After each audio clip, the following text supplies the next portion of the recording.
Back to my channel no maths. दोस्तों, उम्मीद करता हूं कि आप लोग की पढ़ाई आरआरबी एएलपी की बहुत बढ़िया से चल रही होगी और मैं आपके लिए एक बार फिर आरआरबी एएलपी का एक सेट लेकर के आया हूं, जिसमें आरआरबी एएलपी में पूछे गए जो प्रश्न है, जो कंप्लीट प्रश्न है, सभी प्रकार के प्रश्न, फिजिक्स, केमिस्ट्री, मैथमेटिक्स, रीजनिंग्स या जो भी प्रश्न पूछे गए हैं, कंप्लीट सेट्स की जानकारी देने वाला हूं। और इसी प्रकार की मैंने 2 वीडियो ऑलरेडी अपलोड कर रखे हैं, आप उन वीडियो को भी जरूर देख लेना, जिससे कि आप लास्ट ईयर में जो क्वेश्चंस पूछे गए हैं आरआरबी एएलपी एंड टेक्नीशियंस 2018 में, उसका तैयारी कर पाएंगे और उसके मदद से आप 2024 की भी तैयारी अच्छे से कर पाएंगे। तो देखिए, इस सेट में जो मैं आपको बताने वाला हूं उसके बारे में मैं बता दूं। आरआरबी एएलपी एंड टेक्नीशियन 2018 का ये 10/8/2018 का पेपर है, जो सेकंड शिफ्ट में पूछा गया था। तो इन सभी क्वेश्चंस को मैं आपको बताऊंगा 1 बाय 1। तो सबसे ज़्यादा इंपॉर्टेंट ये है कि मैं आपके लिए लगातार 2 से 3 दिन पे एक आरआरबी का 2018 का एक प्रत्येक पेपर आपको 1 बाय 1 समझाऊंगा। तो एक एक करके मैं पेपर लाने वाला हूं और वीडियोस को अपलोड करने वाला हूं। तो अगर आप मेरे चैनल पे नए हैं ना, तो आप चैनल को सब्सक्राइब जरूर कर ले। इससे होगा ये कि मैं जब भी वीडियो अपलोड करूंगा ना, तो वो आपके पास पहुंच पाएगा। और अगर आप आरआरबी एएलपी की तैयारी कर रहे हैं तो आप हमारी वीडियो को देख करके मदद ले सकते हैं और 2024 आरआरबी एएलपी का तैयारी आप अच्छे से कर सकते हैं। और कौन सा क्वेश्चंस बहुत ज़्यादा इंपॉर्टेंट है, जहाँ पे एक्सप्लेनेशन जरूरत होगी वहाँ एक्सप्लेनेशन दूंगा, और जहाँ पे ट्रिक की आवश्यकता होगी ट्रिक बताऊंगा मैं आपको। तो प्रत्येक क्वेश्चंस को एक एक क्वेश्चंस को समझेंगे यहाँ पे। तो चलिए क्वेश्चन को स्टार्ट करते हैं और 1 बाय 1 समझते हैं। और सबसे ज़्यादा इंपॉर्टेंट है कि इसके पहले वाले वीडियो में भी मैंने आपको एक चीज़ बताया था कि मैं स्वयं रेलवे में हूँ और रेलवे के कई सारे एग्जाम्स क्रैक कर रखा हूँ। तो ये बहुत ही आसान हो जाता है आपके लिए अगर आप मुझसे जुड़ते हैं। तो मेरे माध्यम से आप आरआरबी एएलपी एंड टेक्नीशियन की तैयारी बहुत अच्छे से कर सकते हैं। तो अभी जो आप आरआरबी एएलपी के एग्जाम्स देने वाले हैं, तो उसमें आप मेरा मदद ले पाएंगे और मेरे माध्यम से आप तैयारी बहुत अच्छे से कर पाएंगे। अगर रेलवे से संबंधित कोई भी क्वेरीज हो, आपके किसी प्रकार के डाउट से कुछ पूछना चाह रहे होंगे ना, तो कमेंट कर दीजिएगा, मैं उस कमेंट का जवाब दे दूंगा, जिससे कि इससे संबंधित आपको जानकारी मिल पाएगी। कई प्रश्न ऐसे भी होते हैं जिसकी जानकारी आपको अन्य टीचर के माध्यम से नहीं मिल पाता है, क्योंकि वो रेलवे से जुड़े हुए नहीं होते। चूँकि मैं रेलवे से जुड़ा हुआ हूँ और आप इसलिए जो भी डाउट्स होगा रेलवे से संबंधित या रेलवे एएलपी क्वेश्चन से संबंधित, तो आप पूछ सकते हैं और मैं उसका जवाब दूंगा आपको। तो चलिए इस पेपर के पहले प्रश्न को लेते हैं और इसकी शुरुआत करते हैं। तो देखिए, यहाँ पे सबसे पहले ये जान लेते हैं कि पहला क्वेश्चन क्या है। यहाँ पे पहले क्वेश्चन में यहाँ पे बोला गया है, निर्वात में प्रकाश का वेग कितना होता है। इंग्लिश में पढ़ेंगे तो the velocity of light in vacuum is. और ये बहुत ज़्यादा इंपॉर्टेंट है, इस क्वेश्चन को याद कर लीजिएगा। इस क्वेश्चन का जो ये लाइट वेलोसिटी ऑफ लाइट है ना, वो मोस्ट इंपॉर्टेंट 3 × 10⁸ मीटर पर सेकेंड। इसको अच्छे से याद कर लीजिएगा, बहुत ज़्यादा इंपॉर्टेंट है। और लाइट से संबंधित लाइट चैप्टर का जो भी पॉइंट्स है, पार्ट्स है ना, उसको डिटेल्स में पढ़िएगा। कि मैंने आपको शुरुआत में भी बोला है कि जहाँ पे जो भी ज़्यादा इंपॉर्टेंट चीज़ रहेगा उसके बारे में बताऊँगा आपको। तो यहाँ पे देखिए इंपॉर्टेंस क्या है, लाइट चैप्टर का मैक्सिमम क्वेश्चन का आपको प्रैक्टिस करना है।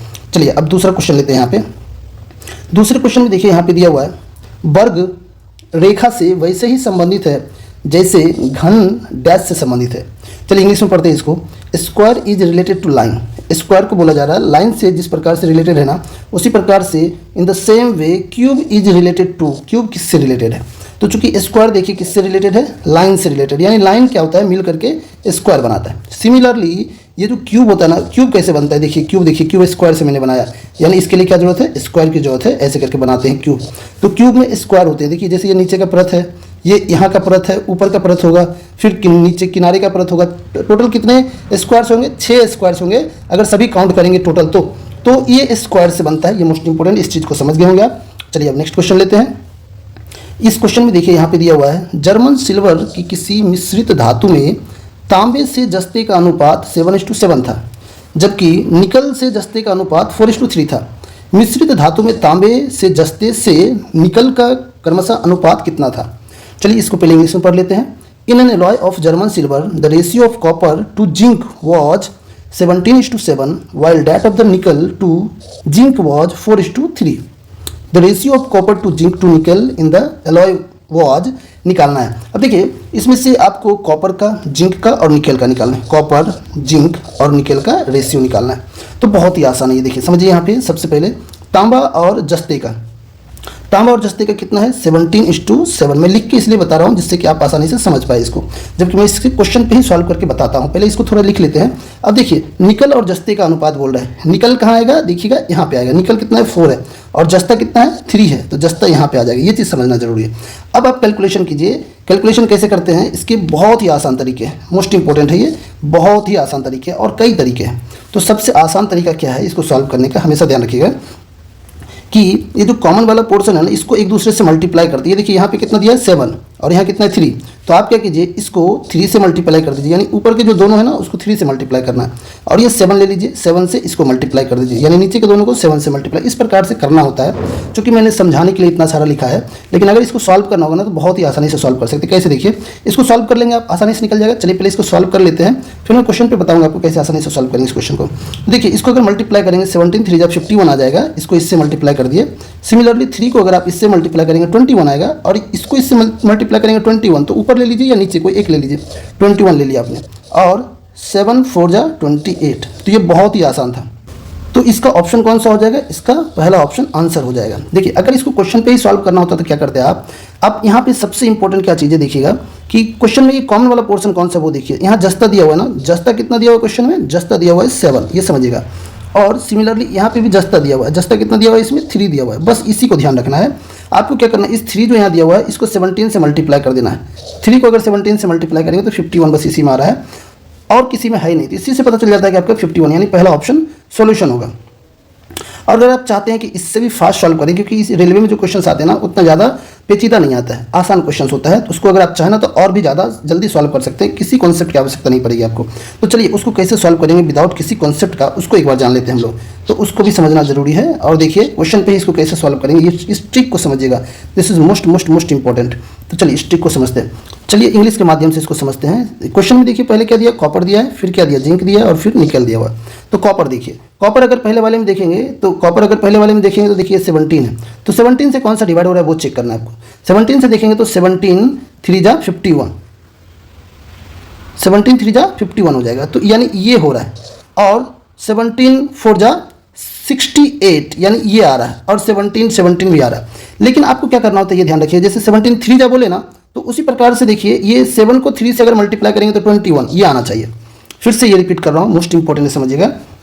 जैसे 17 से आपने यहाँ डिवाइड किया तो 17 3 जा, तो उसी 3 से क्या कीजिए, इसको भी मल्टीप्लाई कीजिए इसको।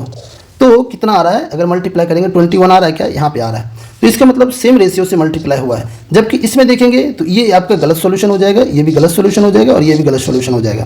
तो इससे पता चल जाता है सिर्फ पहले वाले रेशियो की मदद से कि सॉल्यूशन यहीं से ये वाला होने वाला है। देखिए इसको और भी अगर आसानी से समझना चाह रहे हैं ना तो उसको और आसानी से समझते हैं। देखिए आसानी से कैसे क्या करेंगे इसमें, चलिए उसको समझ लेते हैं। इसको और आसानी से समझ सकते हैं। इसमें कई सारे तरीके होते हैं और इतने आसान तरीके होते हैं, लेकिन आपको वो सभी चीज़ें पता होनी चाहिए। अगर रेलवे के एलपी के एग्जाम्स दे रहे हैं ना, तो इसमें ये जो मैं बताने जा रहा हूँ इसका उपयोग करके भी सॉल्यूशन निकाल सकते हैं, क्योंकि ज़्यादा पेचीदा क्वेश्चन होता नहीं है। तो उसके आधार पर समझिएगा। चलिए यहाँ पे समझते हैं। आपको ये चीज़ देखना है, ये देखिए यहाँ पे ये 17:7 दिया हुआ है, 17:7, और ये क्या है, घट रहा है, समझिएगा। तो 17:7 घट रहा है, और ये कॉपर टू जिंक है, और कॉपर टू आपको जिंक निकालना है। फिर निकल भी है। तो 17:7 मतलब क्या हो रहा है, घट रहा है। वो घट रहा है ना, तो ये तो होगा नहीं क्योंकि ये बढ़ रहा है, ये तो संभव नहीं है। और ये भी नहीं होगा क्योंकि ये बढ़ रहा है, तो बढ़ता हुआ तो होगा नहीं। ये 2 ऑप्शन ऐसे हट गया आपका। अब देखिए ये घट तो रहा है, ठीक है, और ये भी घट रहा है। सिर्फ अगर इतना ही समझ रहे हैं, इसी से निकालना चाह रहे हैं, तो इससे भी निकाल सकते हैं। देखिए कैसे, अब सिर्फ इसी से निकालते हैं और घटना बढ़ना करके ही निकालते हैं। देखिए नेक्स्ट अगर देखेंगे आप, तो नेक्स्ट में देखिए यहाँ पे क्या है, जिंक टू निकल, यानी नेक्स्ट 2 का रेशियो जिंक टू निकल होगा। और जिंक टू निकल लेंगे ना, तो ये वाला जिंक है और ये वाला निकल है, समझिएगा। यानी क्या हो गया, जिंक टू निकल देख रहे हैं तो बढ़ रहा है। तो जिंक टू निकल अगर देखेंगे तो ये बढ़ तो रहा नहीं है, तो ये तो गलत हो जाएगा, जबकि यहाँ पे बढ़ रहा है, तो ये सही है। तो इससे देखिए कितना आसान हो जाता है सॉल्व करना। अभी जो मैंने बताया उसको आप अच्छे से समझें। अगर कहीं डाउट हुआ हो तो आप थोड़ा सा बैक कर ले वीडियो को और फिर से पुनः देख ले, उस चीज़ को समझ ले, क्योंकि मैंने आपको थोड़ा 3-4 मेथड बता दिया। अब ये क्वेश्चन में अगर कई मेथड बता देने से हो सकता है किसी प्रकार का थोड़ा कन्फ्यूजन क्रिएट हो जाए, तो इसलिए एट ए टाइम एक ही मेथड को देखना जरूरी होता है। तो मैं जितने भी वीडियोज अपलोड करूँगा ना, उसमें 1 बाय 1 प्रत्येक अगर सिमिलर क्वेश्चन आएंगे ना दूसरे सेट्स में जो मैं आपको कराऊंगा दूसरे पेपर में, तो वहाँ पे मैं दूसरे मेथड का भी उपयोग करूँगा। तो आपको जितने भी तरीके होते हैं शॉर्टकट्स के, ट्रिक के, उस सारे चीज़ 1 बाय 1 सीख पाएंगे आप मुझसे। तो इसमें चलिए इसको और आगे ना जान करके, क्योंकि मैंने आपको कॉन्सेप्ट भी बता दिया और ट्रिकर भी बता दिया, तो चलिए अब क्वेश्चन आगे बढ़ते हैं और नेक्स्ट क्वेश्चन को जान लेते हैं। तो क्वेश्चन नेक्स्ट देखिए, यहाँ पे मोस्ट इंपॉर्टेंट, इसको समझिएगा, और यहाँ से क्वेश्चंस एग्जाम्स में बहुत ज़्यादा पूछा जाता है। इस क्वेश्चन में दिया हुआ है, पुरुष में प्राथमिक यौन अंग कौन सा होता है? Which of the following is the primary sex organ in man? अब ये मोस्ट इंपॉर्टेंट है, यहाँ देखिए। अब ये जो मैंने यहाँ पे इस पिक्चर के डायग्राम से मैं समझाना चाह रहा हूँ, यहाँ पे इसमें प्राइमरी पोर्शन कौन सा है, सेक्स ऑर्गन का प्राइमरी पार्ट कौन सा है। तो ये पोर्शन जो यहाँ पे दिखा रहा है ना, ये सबसे ज़्यादा इंपॉर्टेंट है। इसको टेस्टिकल बोलते हैं, यानी टेस्टिस बोलते हैं। यानी इसका सॉल्यूशन क्या हो जाएगा, इसका आंसर हो जाएगा टेस्टिस। और अब देखिए इसके जो 4 ऑप्शन में से बचे हुए 3 ऑप्शन है ना, उसको भी समझते हैं। अब यहाँ सबसे ज़्यादा इंपॉर्टेंट है कि ये अगर पार्ट ना होना, ये प्राइमरी पार्ट क्यों है, अगर ये पार्ट ना होना तो फिर इंटरकोर्स सेक्स पॉसिबल नहीं हो पाएगा। तो ये बहुत ज़रूरी है। तो अब देखिए ये सबसे ज़्यादा ज़रूरी है, क्योंकि यहाँ से शुक्राणु पैदा होता है और शुक्राणु फिर बीड़ी का रूप लेता है, यानी सीमेन बोलते हैं इंग्लिश में, फिर वो उसी के कारण से ये पॉसिबल हो पाता है। अगर ये टेस्टिस ना हो तो ये कुछ भी पॉसिबल नहीं हो पाएगा। तो सेक्स ऑर्गन का सबसे ज़्यादा इंपॉर्टेंट प्राइमरी पार्ट क्या होता है, ये टेस्टिस, यानी ब्रीसन बोलते हैं हिंदी में। अब देखिए इसके जो पहले ऑप्शन है ना, इस पहले ऑप्शन को समझते हैं, इसको सेमिनल वेसिकल बोलते हैं। तो सेमिनल वेसिकल को जानते हैं हम लोग यहाँ पे।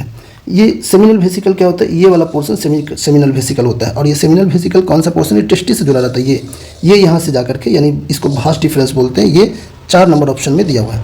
तो ये भास डिफरेंस यहाँ से होते हुए ये भास डिफरेंस कहलाता है। और ये जहाँ पे ये जुड़ जाता है ना, किससे, इजेकुलेटरी डक्ट से जुड़ जाता है, इससे जुड़ रहा है यहाँ पे। तो यहाँ जो पोर्शन होता है थोड़ा ये बड़ा पोर्शन होता है, तो इसी को सेमिनल वेसिकल बोलते हैं। जहाँ पे ये शुक्राणु जो पैदा होता है टेस्टिस में, वो शुक्राणु, इसको स्पर्म बोलते हैं इंग्लिश में। तो ये स्पर्म ये यहाँ से होते हुए जब ये इजेकुलेटरी डक्ट के पास जाने लगता है, तो उसके पहले वो प्रोस्टेट ग्लैंड से होकर गुजरता है, लेकिन उसके पहले वो सेमिनल वेसिकल में कलेक्ट होता है। तो ये सेमिनल वेसिकल कहाँ है, ये वाला पोर्शन है। और ये प्राइमरी नहीं है, सबसे पहले तो जरूरी है ये टेस्टिस। अगर टेस्टिस नहीं होगा तो फिर ये सेमिनल वेसिकल किसी की आवश्यकता ही नहीं है।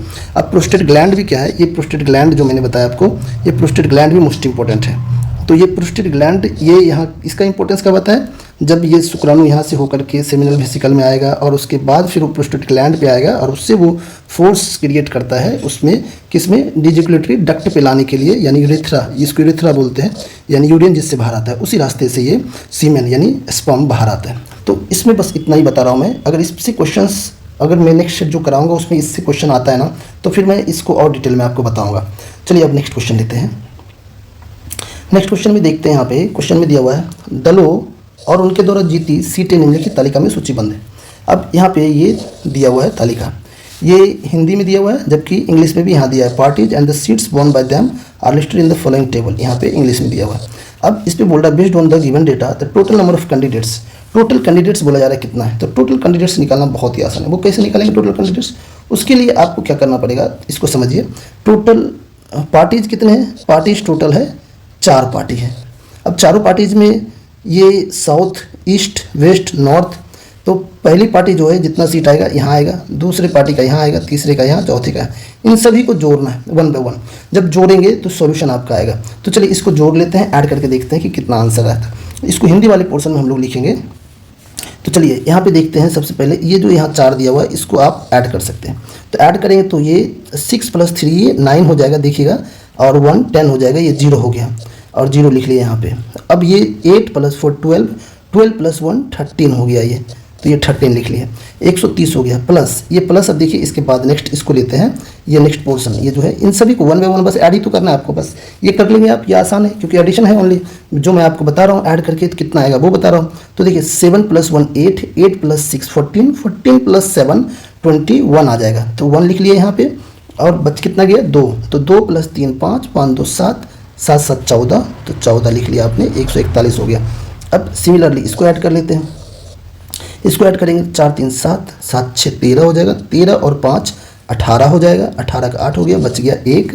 अब 1 + 3 4, 7 4 11, तो 11 ये हो गया। अब नेक्स्ट ले लेते हैं, तो नेक्स्ट में ये सारे हैं, इन सबको जोड़ लेते हैं। ये सिर्फ एडिशन ही है, बस एडिशन करेंगे सॉल्यूशन निकलेगा। तो 1 + 1 2, 6 2 8, 8 7 15 का 5, बच गया 1, 2 1 3, 8 3 11, 11 2 13, 13 1 14, तो ये 14 हो गया। इन सभी को आप जोड़ लेते हैं, इन सभी को जोड़ेंगे ना, तो ये देखिए ये सभी को जोड़े, 1 8 1 9, 9 5, 9 5 14। अब देखिए 4 कहाँ है, अगर आप ऑप्शंस में देखेंगे 4 कहाँ है, तो आपको आसानी से समझ में आएगा किस किस में 4 है। तो 4 बस 2 में ही है, एक इसमें है और एक इसमें, ये नहीं होगा और ये नहीं होगा। ठीक है, आगे कर लेते हैं इसको।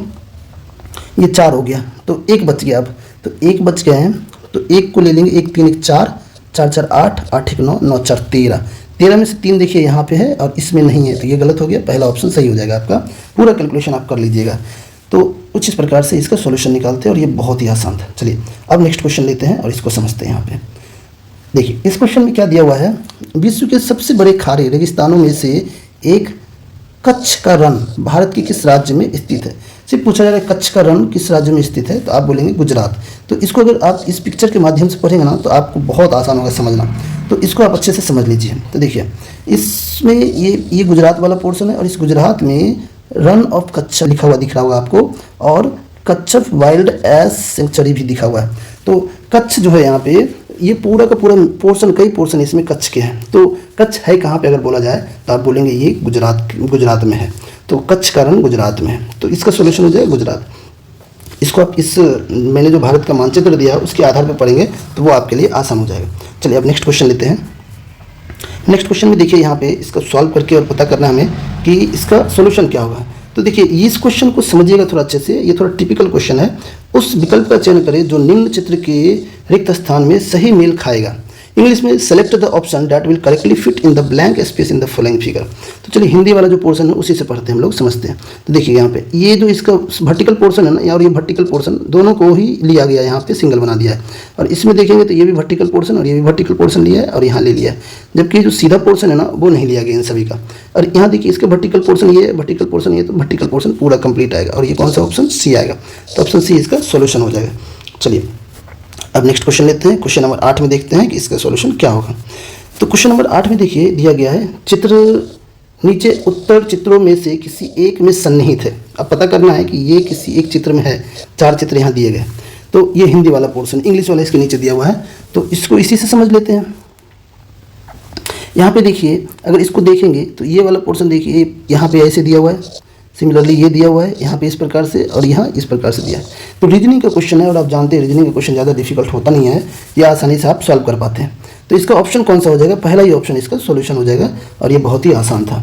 तो इस प्रकार से आप बोल सकते हैं option A is the correct option here. अब इसके बाद नेक्स्ट देख लेते हैं। नेक्स्ट क्वेश्चन में देखिए यहाँ पे क्या दिया हुआ है। इस क्वेश्चन में बोला जा रहा है, ये कुछ लिख करके दिया हुआ है और यहाँ बोला जा रहा है ऊपर दिए गए अनुक्रम में बाएं छोर से 12वें कैरेक्टर के दाईं ओर से तीसरे स्थान पर क्या है। ये बहुत ही आसान है, बस आप इसको अच्छे से देखिए। चलिए इंग्लिश में भी देख लेते हैं। ये दिया हुआ है यहाँ पे और उसमें बोला जा रहा है in the above sequence which term is third to the right of the 12th term from the left end. चलिए इसको हम लोग हिंदी वाले पोर्शन से समझते हैं। हिंदी वाले पोर्शन में देखिए यहाँ पे बाएं छोर से 12वें कैरेक्टर के, तो बाएं छोर से, बाएं छोर इस साइड है देखिएगा, और इसमें 12 कैरेक्टर देखना, 1 2 3 4 5 6 7 8 9 10 11 12 तक पहुंच चुके हैं। से दाईं ओर तीसरे स्थान पर देखिए, तीसरा स्थान देखते हैं, 1 2 3, तीसरे स्थान पे बी आ रहा है, तो इसका सॉल्यूशन बी हो जाएगा। तो इस प्रकार से सॉल्व करते हैं और ये बहुत ही आसान होता है इस प्रकार क्वेश्चन को सॉल्व करना। रीजनिंग का क्वेश्चन आप जानते ही है, आपसे एग्जाम में रीजनिंग का एक भी क्वेश्चन नहीं छूटेगा। अगर आपको मैं जितना भी आरआरबी एएलपी का सेट्स करा रहा हूँ सिर्फ उसी का प्रैक्टिस कर लेंगे ना, तो उसी से आप रीजनिंग के सारे क्वेश्चन सॉल्व कर पाएंगे और आपको ये समझ में आ जाएगा कि रीजनिंग के किस प्रकार के क्वेश्चन आते हैं। वो तो छूटेंगे नहीं, आप एक भी क्वेश्चन नहीं छोड़ेंगे आप। और आपको पढ़ना पड़ेगा मैथमेटिक्स, जीएस, जीए, और इसमें कमांड आपको कसना पड़ेगा। अगर आप कमांड अच्छा रखेंगे तो मार्क्स आपका बहुत बढ़िया आएगा और फिर आपका सिलेक्शन का चांसेस बढ़ जाएगा। तो आपको ज़्यादा पढ़ना पड़ेगा मैथमेटिक्स में, जीएस में, जीए में, लेकिन रीजनिंग के लिए उतना ज़्यादा पढ़ने की आवश्यकता नहीं। सिर्फ आप मेरा सेट्स कीजिए जो मैं अपलोड कर रहा हूँ, उस वीडियो को आप देखिए, समझिए, तो आपको रीजनिंग आसानी से जितने भी क्वेश्चन आएंगे कर पाएंगे एग्जाम में। चलिए यहाँ पर आप समझते हैं। इस क्वेश्चन में दिया हुआ है यदि भुजा 1 इकाई हो तो वर्ग का क्षेत्रफल उसकी भुजा के बराबर होता है। हमेशा ही बराबर होता है। कैसे? अगर आपको एरिया निकालना है, भुजा कितना दिया हुआ है, साइड दिया हुआ है 1, क्वेश्चन में बोल रहा है साइड 1 है, तो फॉर्मूला क्या होता है, ए स्क्वायर, ये होता है एरिया निकालने के लिए। और ए कितना दिया हुआ है, ए मतलब साइड हो गया, ए कितना दिया, 1 दिया, 1 का स्क्वायर तो 1 ही होता है, बहुत ही आसान है। यानी एरिया भी 1 रहेगा और साइड भी 1 ही रहेगा। जब साइड 1 बोलेंगे तो एरिया 1 ही आता है, ये तो हमेशा ही होगा ऐसा। तो ये बहुत ही आसान था सॉल्व करना इसको। चलिए अब नेक्स्ट क्वेश्चन लेते हैं। यहाँ पे दिया हुआ है एक वर्गाकार खेत का क्षेत्रफल 196 वर्ग मीटर है, तो प्रत्येक भुजा की लंबाई इसका स्क्वायर रूट निकाल लीजिए, 14 हो जाएगा। और ये क्वेश्चन आप आसानी से सॉल्व कर पाएंगे। अब देखिए वर्ग दिया हुआ है, वर्ग का मतलब हो गया, इसमें भी आप बोलेंगे स्क्वायर यानी एरिया ऑफ द वर्ग, वर्ग का एरिया हो गया। एरिया क्या है फॉर्मूला, एरिया दिया हुआ पहले वो लिख लीजिए 196, और एरिया का फॉर्मूला क्या होता है ए स्क्वायर, ये वर्ग का एरिया होता है। तो 196 यानी स्क्वायर रूट निकालना पड़ेगा, तो ए का स्क्वायर रूट कितना हो जाएगा 14 हो जाएगा। तो 14 इसका सोल्यूशन हो गया। चलिए नेक्स्ट क्वेश्चन लेते हैं। अब इस क्वेश्चन में दिया हुआ है यहाँ पे, यदि x square plus a x plus B को यदि x प्लस 3 से विभाजित किया जाए तो शेष -1 प्राप्त होता है, और व्यंजन x square plus b x plus a को जब x माइनस 3 से विभाजित किया जाता है तो शेष 39 प्राप्त होता है, 39 प्राप्त होता है। a प्लस बी का मान क्या होगा, इंग्लिश में भी पढ़ लेते हैं, समझते हैं इसको। If x square plus a x plus b when divided by x plus 3 leaves a remainder of -1 and x square plus bx plus a when divided by x minus 3 leaves a remainder of 39, then a plus b निकालना है। तो देखिए a plus B निकालना, इसको समझिएगा अच्छे से। अभी क्वेश्चंस पढ़ चुके हैं हम लोग, और ये समझ गए हैं कि दो इक्वेशन दिया हुआ है। पहला इक्वेशन देखिए, समझिएगा यहाँ पे पहले जो क्वेश्चन बोला जा रहा है उसके अकॉर्डिंगली क्या करना होगा। पहले एक्स स्क्वायर, ये देखिए एक्स प्लस जो 3 दिया हुआ ना क्वेश्चन में, उसको इक्वल टू 0 कीजिए। क्यों, 0 करेंगे तो x इक्वल टू -3 आ जाएगा। तो x इक्वल टू जब -3 आ जाएगा तो ये समझिएगा आपको पुट करना पड़ेगा पहले वाले यहाँ जो दिए हुए हैं इसके इक्वेशन में, इसको भी इक्वल टू 0 करना है। अब अगर इक्वल टू 0 कर लिए हैं तो इसमें पुट करेंगे तो -3 का स्क्वायर आ जाएगा। -3 का स्क्वायर कितना हो जाएगा, 9 हो जाएगा। मैं डायरेक्ट लिखता हूँ, आप कैलकुलेशन कर लीजिएगा, क्योंकि अगर मैं इसको ज़्यादा लिखूंगा तो ज़्यादा समय लगेगा। तो मैं लिख रहा हूँ डायरेक्टली, आप समझते जाइएगा। इसको -3 का स्क्वायर करेंगे, -3 का स्क्वायर करेंगे तो कितना आएगा, 9 आएगा। फिर आप नेक्स्ट क्या आएगा, -3a आ जाएगा, और फिर प्लस b आ जाएगा। ये किससे लिख रहा हूँ मैं, पहले वाले इक्वेशन से लिख रहा हूँ। इक्वल टू रिमाइंडर होता है, इक्वल टू 0 ना लिख कर रिमाइंडर, क्यों, इसमें रिमाइंडर का थ्योरम है ये, तो रिमाइंडर जितना रहता है वो लिखना है आपको। इक्वल टू 1 हो गया, -1 लिख लिया, इसको भी उसे साइड कर लीजिए। तो यहाँ से कितना आ जाएगा, -3a plus b is equal to -10। ये पहला इक्वेशन हो गया।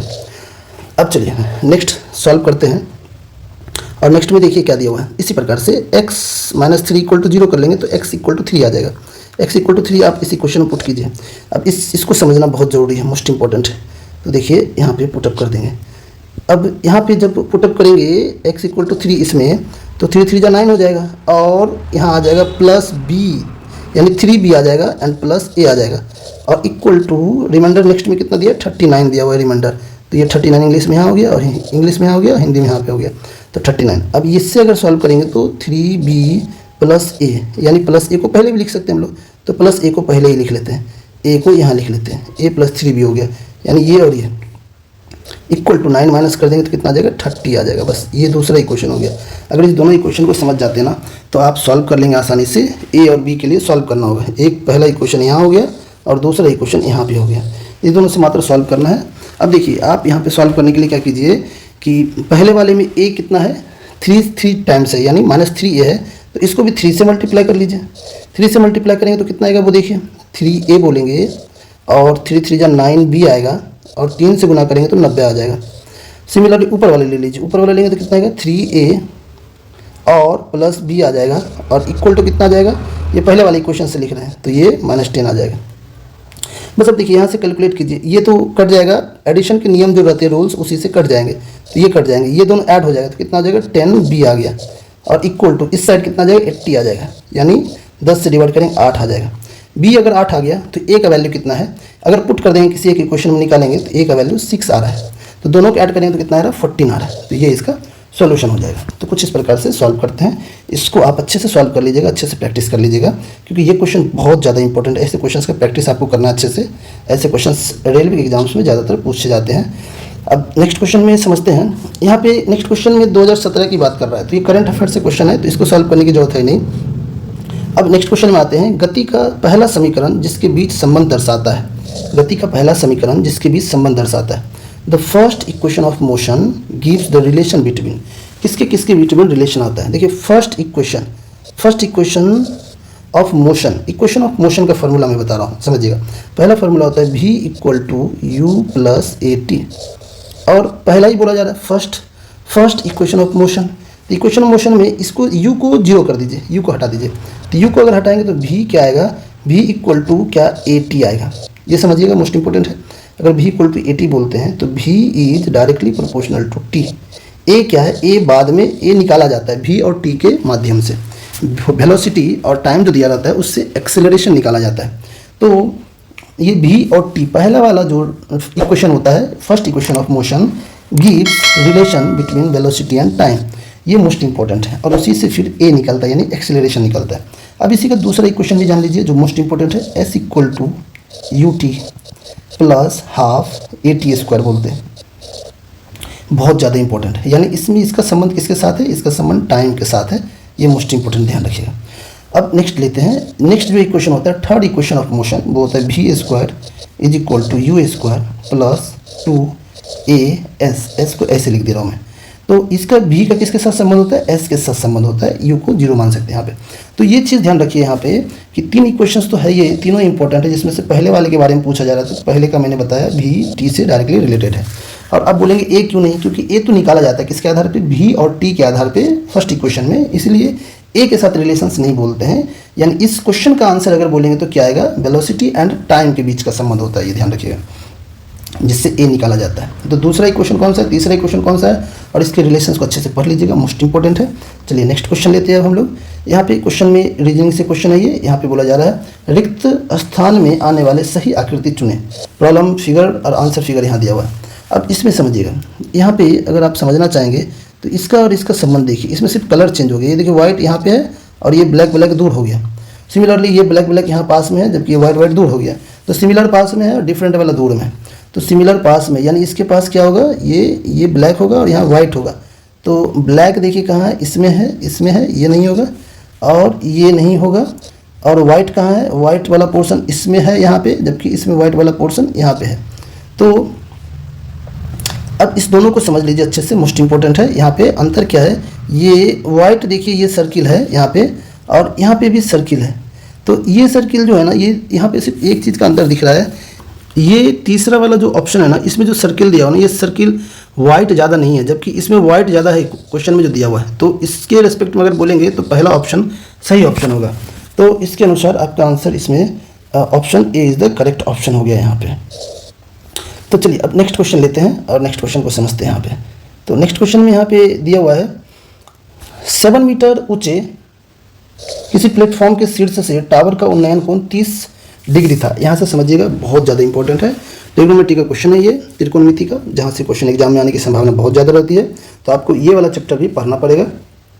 यदि टावर से प्लेटफॉर्म की दूरी 50√3 मीटर हो तो टावर की लंबाई कितनी थी। इंग्लिश में पढ़ लेते हैं। From the top of a platform 7 metre high the angle of elevation of a tower was 30 degree if the platform was positioned 50√3 metre away from the tower, how tall was the tower. तो चलिए अब question के हिसाब से समझ लेते हैं। Question में बोला जा रहा है एक प्लेटफॉर्म है जिसकी हाइट 7 मीटर है। तो ये प्लेटफॉर्म है जिसकी हाइट 7 मीटर है और इसका डिस्टेंस दिया टावर से, टावर ये पोर्शन है और टावर का डिस्टेंस कितना है, 50√3 है। और अब देखिए समझिए इसका उन्नयन कोण आपको समझना पड़ेगा, अच्छे से समझना है यहाँ पे थोड़ा सा। इस प्रकार से देखता है टावर का शीर्ष वाला पोर्शन ना, तो वो उन्नयन कोण कितना बनता है, 30 डिग्री बनता है। मोस्ट इंपॉर्टेंट है ये, अच्छे से समझना पड़ेगा आपको। तो ये 50√3 हो जाएगा। अब ये टावर का जो ऊपर का पोर्शन है वो मालूम नहीं है कितना है, ऊपर का पोर्शन मालूम नहीं है, लेकिन ये नीचे का पोर्शन मालूम है, ये 7 है ये वाला। तो आप देखिए अगर आपको बोला जाएगा टोटल टावर का निकालना है तो x+7 टोटल हो जाएगा। तो x+7 निकालने के लिए आपको करना क्या पड़ेगा, पहले आपको x निकालना पड़ेगा। तो x निकालने के लिए देखिए क्या करेंगे, ये 1030 का यूज कीजिए। कैसे, 1030 क्या होगा, 1030 का वैल्यू क्या होता है वो देखिए, डायरेक्ट लिख रहा हूँ मैं, समझिएगा। 10 में क्या आएगा, x/50√3 आ जाएगा और 1030 का वैल्यू कितना होता है, ये मोस्ट इंपॉर्टेंट। तो इसका वैल्यू 1/√3 होता है। तो ये 3 कट गया तो x = 50 आ गया। अगर x 50 है तो आपको बोला जा रहा है ये टोटल निकालने के लिए, तो कितना आ जाएगा टावर का, x+7 यानी 57 आ जाएगा। तो 57 कहाँ, यहाँ है। तो देखा आपने यहाँ पे कहाँ पे टिक किया हुआ है, 2 नंबर में टिक किया, जबकि ये 2 नंबर क्या है, गलत है। तो आपको ऐसे क्वेश्चंस जब पढ़ते हैं ना तो सबसे ज़्यादा इंपॉर्टेंट क्या है कि उसके जो ऑप्शंस होते हैं ना, अगर आप टिक किया हुआ पहले सर उसको पढ़ रहे हैं और आप सॉल्व कर रहे हैं और आपका सोल्यूशन कुछ और है तो आप हमेशा कंफ्यूज होते रहेंगे। तो इसके लिए आपको मेरा वीडियो बहुत ज़्यादा इंपॉर्टेंस रहता है। इस समय आप मेरे वीडियो को देख करके इस चीज़ को समझ सकते हैं कि कौन सा इसमें से करेक्ट ऑप्शन होगा और कैसे निकालेंगे। अब यहाँ पे कुछ क्वेश्चन के ऑप्शन गलत दिए हुए हैं, तो आपको कंफ्यूज नहीं होना है, प्रैक्टिस करना है और उस लेवल का प्रैक्टिस होना पड़ेगा, आपको करना पड़ेगा, जिससे कि अगर आप क्वेश्चंस को पढ़ रहे हैं, समझ रहे हैं, सॉल्व कर रहे हैं और कोई ऑप्शंस मैच कर रहा है, अगर सही सॉल्व कर रहे हैं तो वो सही है आपका, भले उसमें पहले से टिक किया हो और कोई गलत भी क्यों ना टिक किया हो। तो आप कॉन्फिडेंट होना आपका बहुत ज़रूरी है, उसके लिए आपको प्रैक्टिस करना पड़ेगा मैक्सिमम। चलिए अब नेक्स्ट क्वेश्चन लेते हैं और नेक्स्ट क्वेश्चन को समझते हैं। नेक्स्ट क्वेश्चन में दिया हुआ है 2 और 98 के बीच मध्यानुपात ज्ञात कीजिए, find the mean proportional between 2 and 98। Mean proportion निकालने का सबसे आसान तरीका क्या है, देखिए अगर एक 2 है, इसके बाद x लेंगे और ये फिर x लेंगे और फिर 98 लेंगे, ये मैं समझा रहा हूँ, इसका सॉल्यूशंस तो निकल चुका है, इसका सॉल्यूशंस आ जाएगा 14। वो कैसे आएगा उसी को मैं बता रहा हूँ, पहले डिटेल्स समझ लीजिए इसका, फिर अगर आप बोलेंगे नहीं ट्रिक बता दीजिए तो ट्रिक भी मैं बताऊंगा आपको, लेकिन पहले आपको इसका कॉन्सेप्ट पता रहना चाहिए। तो जो मीन प्रोपोर्शन का मतलब बीच वाले को मैं 2 बार क्यों लिखा हूँ वही समझाना है आपको। तो देखिए इसको ऐसे लिखते हैं 2/x इक्वल टू x/98, इसको समझ जाइएगा, ये 2 है x/98 और ये 2 और ये दोनों इक्वल होता है। अब x एक साइड आ जाएगा मल्टीप्लाई 2 × 98 आ जाएगा, तो x² इक्वल टू क्या आ जाएगा 2 × 98, यानी इसको मल्टीप्लाई करेंगे कितना हो जाएगा 196 का स्क्वायर रूट निकालेंगे कितना आएगा 14, तो ये 14 इसका सॉल्यूशन हो गया। लेकिन अगर आप इसका मीन प्रोपोर्शन निकालना क्वेश्चन बोला जाएगा तो मीन प्रोपोर्शन जब भी निकालेंगे तो डायरेक्ट स्क्वायर रूट निकालिए, क्या करना होगा जो 2 नंबर दिए दोनों को मल्टीप्लाई कीजिए और स्क्वायर रूट निकालिए। तो दैट इज द ट्रिकर। ट्रिकर और कॉन्सेप्ट में कुछ अंतर है क्या, आप ट्रिकर डायरेक्ट बोल रहे हैं और कॉन्सेप्ट में थोड़ा लिख के मैंने बताया, जबकि आपको लिखने की आवश्यकता नहीं पड़ेगी अगर आपको कॉन्सेप्ट पता होगा। तो देखिए अगर ट्रिकर बोलते हैं तो मैं ट्रिकर में ये बोलूँगा 2 और 98 दोनों को मल्टीप्लाई करके स्क्वायर रूट निकालिए, वही इसका सोल्यूशन हो जाएगा और ये कितना होगा 14 होगा। तो इस प्रकार से ये ट्रिकर बन जाता है। चलिए अब नेक्स्ट क्वेश्चन ले लेते हैं। नेक्स्ट क्वेश्चन यहाँ पे 2017 का दिया हुआ है, तो 2017 का होने का मतलब ये करंट अफेयर्स का क्वेश्चन हो गया, तो इस करंट अफेयर क्वेश्चन को स्किप कर देते हैं, इसको 2018 में आपको जानना है, 2018 निकल चुका है, 2024 के अब जो करंट अफेयर्स रहेंगे वो आपको पढ़ने हैं। तो अब यहाँ पे देखिए क्वेश्चन नंबर 19 में यांत्रिक ऊर्जा, गतिज ऊर्जा और डैश का संयोजन है, इंग्लिश में पढ़ लेते हैं। Mechanical energy is the combination of kinetic energy and potential energy. तो पोटेंशियल एनर्जी कहाँ है, पहला यहाँ पे, तो इसको लिखते कैसे है ध्यान रखिएगा, मैकेनिकल एनर्जी मतलब पूरा energy is equal to kinetic energy और प्लस पोटेंशियल एनर्जी, इस प्रकार से लिखते हैं। तो ये आप याद कर लीजिएगा अच्छे से, बहुत ज़्यादा इंपॉर्टेंट है ये, यहाँ से क्वेश्चंस एग्जाम्स में आते हैं, बहुत ज़्यादा आते हैं, और काइनेटिक एनर्जी खासकर बहुत ज़्यादा इंपॉर्टेंट है। काइनेटिक एनर्जी से एग्जाम से बहुत ज़्यादा क्वेश्चन पूछे जाते हैं, इसलिए आपको काइनेटिक एनर्जी से संबंधित जो भी क्वेश्चंस बनते हैं ना उसका मैक्सिमम लेवल पर प्रैक्टिस करना है। चलिए नेक्स्ट क्वेश्चन लेते हैं। अब नेक्स्ट क्वेश्चन यहाँ पे ये देखिए समझिएगा, रीजनिंग से दिया हुआ है, यदि यू भी यू का भाई है, भी बोल रहा है यू का भाई है और यू डब्ल्यू की बहन है और एक्स यू का पति है, तो यू का भी से क्या संबंध पूछा जा रहा है। चलिए इसको इंग्लिश में भी समझते हैं। If V is the brother of U, और फिर दिया हुआ है U is the sister of W and X is the husband of U, then U is V का कौन है पूछ रहा है यू और भी में। तो समझिए ये भी जो दिया, भी इज ब्रदर ऑफ यू, भी कौन है ब्रदर है, किसका ब्रदर है ये यू का, अगर यू का ब्रदर है, फिर you is the sister of W, you is the sister of W, ये ब्रदर हो गया, you is the sister of W, sister का मतलब समझिएगा ये मेल और ये फीमेल, डब्ल्यू का सिस्टर है, डब्ल्यू का सिस्टर कौन है यू है, यानी देखिए ये यू हो गया फीमेल और भी हो गया मेल। अब यू का संबंध दिया हुआ है x is the husband of you, x is the husband, ये तो प्लस ही कहलाएगा, x is the husband of you. तो अगर ऐसा है एक्स यू का हस्बैंड है तो बोला जा रहा है यू और भी का संबंध बोला जा रहा है कौन सा होगा, तो यू और भी का संबंध अगर यहाँ पे बोलेंगे तो ब्रदर और सिस्टर का संबंध हो जाएगा, तो इसका सॉल्यूशन हो जाएगा सिस्टर। तो ये इसका सॉल्यूशन हो गया। अब इसको आप समझ लीजिए अच्छे से, मोस्ट इंपॉर्टेंट है यहाँ पे, बहुत ज़्यादा इंपॉर्टेंट है, क्योंकि देखिए यू क्या है, यू सिस्टर है, किसका है डब्ल्यू का सिस्टर है यू, और अगर ये सिस्टर है यू और ये सिस्टर है तो ये इसका भाई था, तो भाई था तो ये क्या बहन होगा, सीधी सी बात है, तो बहन होगा, और यू और भी का बोला जा रहा है, तो अगर भी भाई है तो यू क्या निगेटिव है ना, ये मतलब फीमेल है तो ये बहन हो जाएगा, अगर वो भाई है तो ये बहन होगा। सिंपल सा सॉल्यूशन है इसका, इसको समझिए अच्छे से और एक दोबारा और प्रैक्टिस कर लीजिए अगर किसी प्रकार डाउट हो तो। चलिए नेक्स्ट क्वेश्चन लेते हैं। अब यहाँ पे समझिएगा, यहाँ पे निम्नलिखित में से मानव मस्तिष्क का वह हिस्सा कौन सा है जिसमें विचारों का संग्रह होता है, which of the following is the main thinking part of the human brain. Main thinking part, main thinking का मतलब कहाँ से सोचते हैं, सोचने की सबसे ज़्यादा बुद्धि वाला पार्ट कौन सा है, ये फोर ब्रेन कहलाता है। फोर ब्रेन मोस्ट इंपॉर्टेंट, अग्र मस्तिष्क बोलते हैं इसको, यानी जो नाक के सीध में होता है, नाक के ऊपर का पोर्शन जो होता है ना, वो फोर ब्रेन कहलाता है। इस चीज़ को समझ गया आप। अब देखिए ब्रेन को 3 पार्ट में डिवाइड किया गया, एक तो आपका फोर ब्रेन होगा, दूसरा मिड ब्रेन होगा और तीसरा आएगा हिंड ब्रेन, मोस्ट इंपॉर्टेंट। फिर से बता दूं मैं आपको, एक फोर ब्रेन हो गया, दूसरा हो गया मिड ब्रेन और तीसरा हो गया हिंड ब्रेन। सबसे बड़ा पार्ट अगर बोलेंगे कौन सा है, तो सबसे बड़ा पार्ट फोर ब्रेन ही होता है। सबसे दिमाग का सबसे बड़ा भाग कौन सा होता है, फोर ब्रेन। इसको हिंदी में क्या बोलते हैं, अग्र मस्तिष्क बोलते हैं। और मिड ब्रेन मतलब मध्य मस्तिष्क हो गया, और हिंड ब्रेन का मतलब होता है पश्च मस्तिष्क, यानी लास्ट वाला। सबसे पहला अग्र मस्तिष्क, बीच वाला मध्य मस्तिष्क, लास्ट वाला पश्च मस्तिष्क। अब देखिए सबसे ज़्यादा इंपॉर्टेंट है यहाँ पे, इसको समझिएगा, तीसरा वाला पार्ट बहुत ज़्यादा इंपॉर्टेंट है। तीसरे वाले में देखिए अगर हिंड ब्रेन की बात करेंगे तो ये 3 पार्ट में होता है। एक पोन्स कहलाता है, मेडुला कहलाता है और सेरिबेलम कहलाता है। अब यहाँ सबसे ज़्यादा इंपॉर्टेंट है कि हिंड ब्रेन का जो सेरिबेलम है, सेरिबेलम मतलब कौन सा, ये जो पार्ट दिख रहा है ये सेरिबेलम वाला पार्ट है, और ये सेरिबेलम का जो पार्ट है ये हिंड ब्रेन का बड़ा पार्ट होता है। हिंड ब्रेन का जो 3 पार्ट होता है ना, उसमें से सबसे बड़ा पार्ट कौन सा होता है, सेरिबेलम। यानी ये सेरिबेलम बड़ा पार्ट होता है, इसीलिए कभी कभी हिंड ब्रेन सेरिबेलम को भी बोला जाता है। यानी cerebellum is called hind brain, ऐसे भी पढ़ते हैं। यानी hind brain is called cerebellum, ये समझिएगा मोस्ट इंपॉर्टेंट। तो सेरिबेलम को अगर हिंदी में बोलेंगे तो इसको बोलते हैं अनुमस्तिष्क, ये याद रखिएगा, अनुमस्तिष्क। अब देखिए यहाँ पे हिंड ब्रेन बोल रहा है, तो हिंड ब्रेन मेन पार्ट नहीं है। मेन पार्ट क्या हो गया, फोर ब्रेन, ये चीज़ आप पहले जान चुके हैं। यहाँ पे ये जो अनुमस्तिष्क दिया हुआ ना, ये अनुमस्तिष्क नहीं होगा, अनुमस्तिष्क बोलते हैं सेरिबेलम को, और हिंड ब्रेन को कभी कभी सेरिबेलम भी बोला जाता है, इसलिए हो सकता है इसका हिंदी में नाम अनुमस्तिष्क वहाँ लिख दिया है, जबकि अनुमस्तिष्क सेरिबेलम को बोला जाता है। हिंड ब्रेन जो है उसको हिंदी में क्या बोलते हैं, पश्च मस्तिष्क। अगर अनुमस्तिष्क की जगह यहाँ पे क्या होना चाहिए, पश्च मस्तिष्क होना चाहिए, लेकिन पश्च मस्तिष्क है नहीं वहाँ पे। और ये अनुमस्तिष्क किसको बोलते हैं, ये सेरिबेलम को बोलते हैं। इस चीज़ को अच्छे से पढ़ लीजिएगा, मोस्ट इंपॉर्टेंट है ये सेरिबेलम। तो सेरिबेलम क्या है वो चीज़ आप समझ गए हैं, तो इसको अच्छे से याद कर लीजिएगा। और इसके जितने भी पार्ट्स होते हैं ना, ब्रेन से क्वेश्चन एग्जाम में आता ही है, इसको अच्छे से आप स्टडी कर लीजिएगा। कुछ पार्ट्स थे जो मैंने आपको यहाँ समझाया है, और इसको और डिटेल में आपको पढ़ने की आवश्यकता पड़ेगी। नेक्स्ट सेट में जब कराऊंगा उसमें अगर इससे क्वेश्चन आएंगे तो मैं इसको और थोड़ा डिटेल में आपको बताऊंगा, तो और आपका प्रैक्टिस हो जाएगा। चलिए नेक्स्ट क्वेश्चन लेते हैं अब इसका।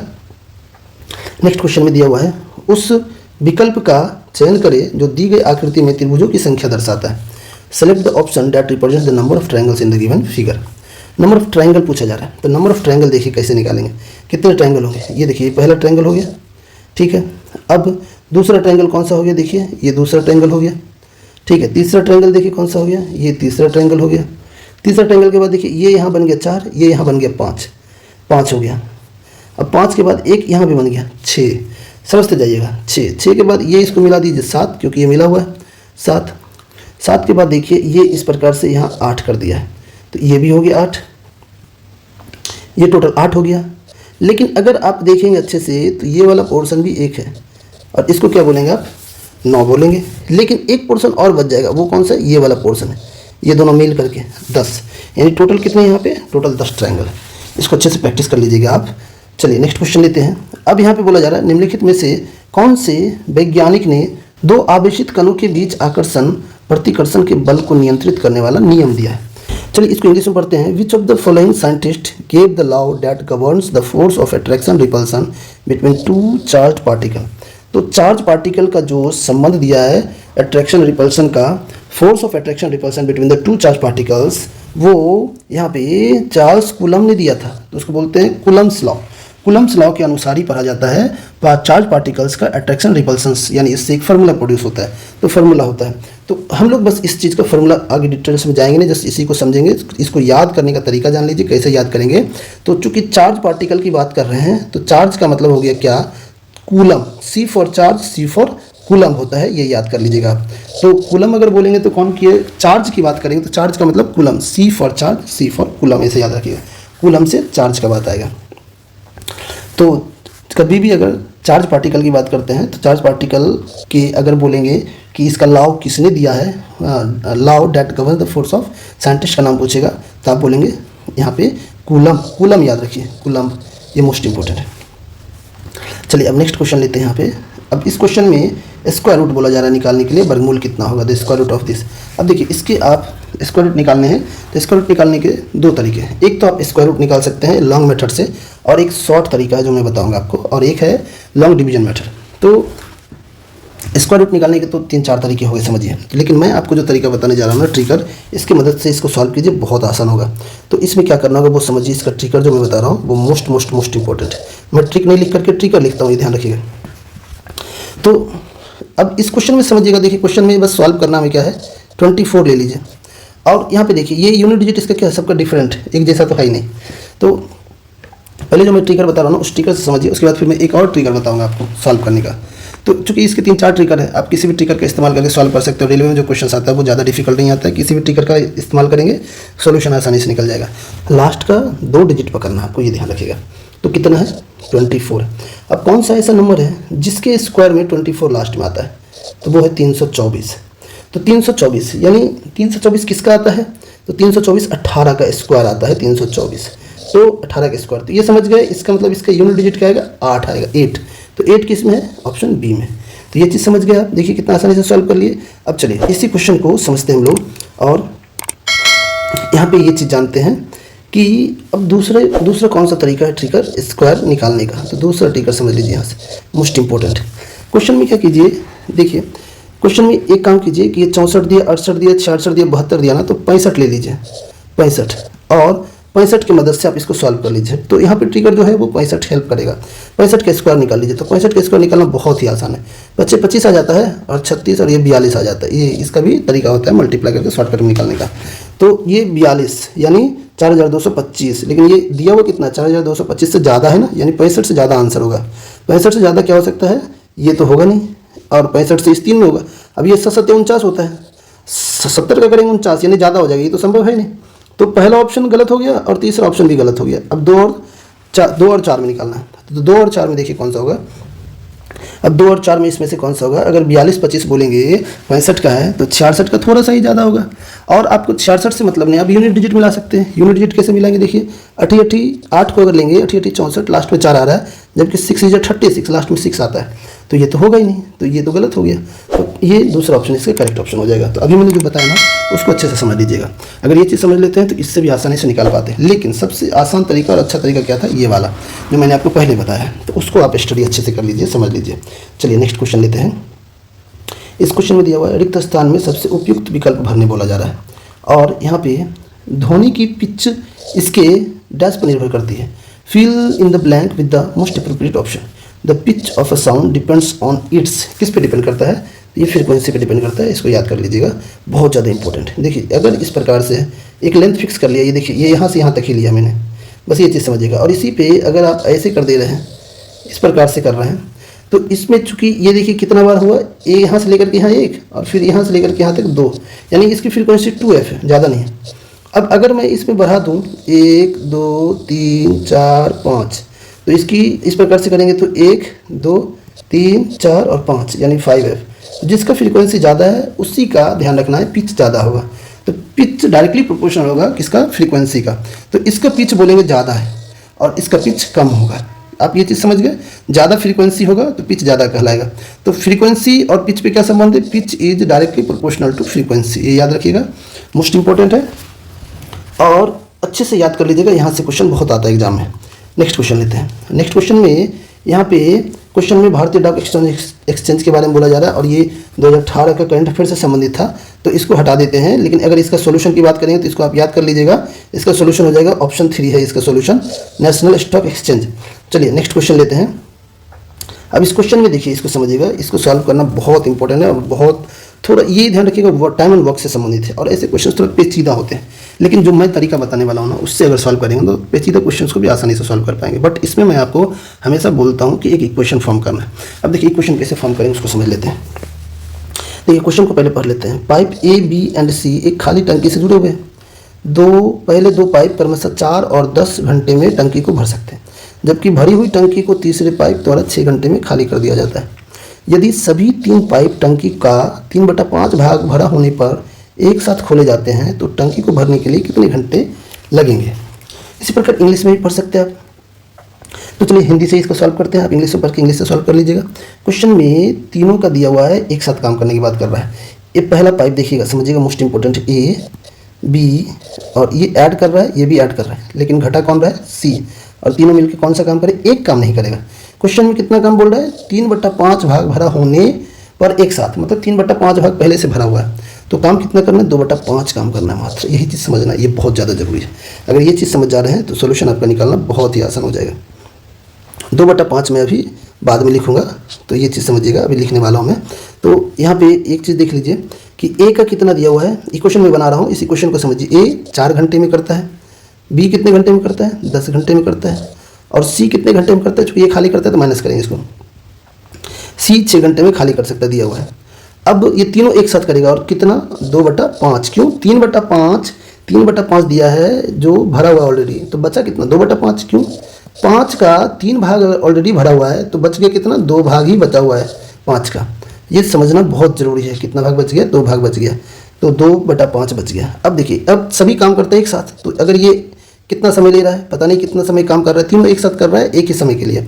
तो अब देखते हैं x मान लेते हैं जितने देर के लिए सभी ने काम किया, तो अब x को कॉमन कर लेते हैं। इसके बाद देखिए यहाँ पे आप इसका एलसीएम ले लीजिए, और एलसीएम लेंगे तो कितना आएगा, यहाँ एलसीएम आ जाएगा 60, और 60 करेंगे 4 से डिवाइड करेंगे 60 में, तो 15 आएगा, तो ये 15x हो जाएगा। फिर नेक्स्ट कितना आ जाएगा, 6x आ जाएगा, लेकिन उसके बाद -10 होगा, ध्यान रखिएगा, और इक्वल टू कितना, 2/5 आ गया। अब ये 60 को ऊपर यहाँ ले आइए, तो इसको कैंसिल करेंगे, 5 12 25 60, 24 आ गया, तो इक्वल टू 24 आ गया। अब देखिए ये 24 यहाँ लिख लिया, लेकिन इस साइड से अगर आप कैलकुलेशन करेंगे x का, तो x का कैलकुलेशन करेंगे तो 15 + 6 कितना हो जाएगा, 21, 21 में से 10 गया तो कितना, 11x, 11x इक्वल टू कितना हो गया, 24, तो x का कितना हो गया, 24/11। ये ऑप्शन बी इसका सोल्यूशन हो गया। और इसको सॉल्व करना देखिए, क्योंकि मैं समझा रहा हूँ तो लिखना पड़ता है, जबकि आप चाहेंगे तो एक स्टेप जो इक्वेशन बनाए वहीं पर आप सॉल्व कर लेंगे, और आपके लिए बहुत ही आसान हो जाएगा सॉल्व करना इसको। चलिए नेक्स्ट क्वेश्चन लेते हैं। अब ये चूँकि ये क्वेश्चन भी करंट अफेयर से संबंधित ही है, ये इनमें से किस खिलाड़ी ने आत्मकथा पुस्तक, तो इसको अभी छोड़ देते हैं हम लोग, ये 2017 में चूँकि ये जब पूछा गया था उस समय के हिसाब से है। तो अब नेक्स्ट क्वेश्चन ये देखते हैं, यहाँ पे दिया हुआ है कि यदि a equal to this much और b equal to this much, तो a इंटू बी निकालना है। तो बहुत ही आसान है, और इंग्लिश में बोलेंगे तो भी और हिंदी में जो भी बोलना है। a का वैल्यू कितना हो जाएगा वो देख लीजिए, a का वैल्यू हो जाएगा -10, और b का वैल्यू कितना हो जाएगा, ये भी -10। तो जब दोनों ही -10 आएगा तो a इंटू बी निकालेंगे तो +100 आ जाएगा, तो आपको यहाँ पे 100 बोलना पड़ेगा, इसका सॉल्यूशन 100 आएगा। अब चूंकि क्वेश्चन में देखिए समझिएगा, ब्रैकेट दिया हुआ है और दूसरे में ब्रैकेट नहीं दिया, ए को ब्रैकेट के साथ दिया, बी को ब्रैकेट के साथ नहीं दिया। चूंकि क्वेश्चन अगर इसी प्रकार का है ना, तो इसका सॉल्यूशन ऑप्शन बी हो जाएगा, 0 इसका सॉल्यूशन नहीं होगा। तो इसमें भी गलत ऑप्शन में टिक किया हुआ है, और ये क्वेश्चन बहुत ही आसान है, इसको आप आसानी से कर सकते हैं, इसमें कन्फ्यूज होने की आवश्यकता नहीं है आपको। नेक्स्ट क्वेश्चन लेते हैं। नेक्स्ट क्वेश्चन दिया हुआ है, निम्न तर्क पर विचार करें और तय करें कि उसके आधार पर कौन सी अवधारणा सही है। अब देखिए बोला जा रहा है आज रविवार है, ठीक है, अगर आज रविवार है तो अब धारणा में जाएंगे तो कल सोमवार होगा, तो ये यूनिवर्सल ट्रूथ है, क्योंकि जब रविवार आज है तो कल तो सोमवार होगा ही होगा।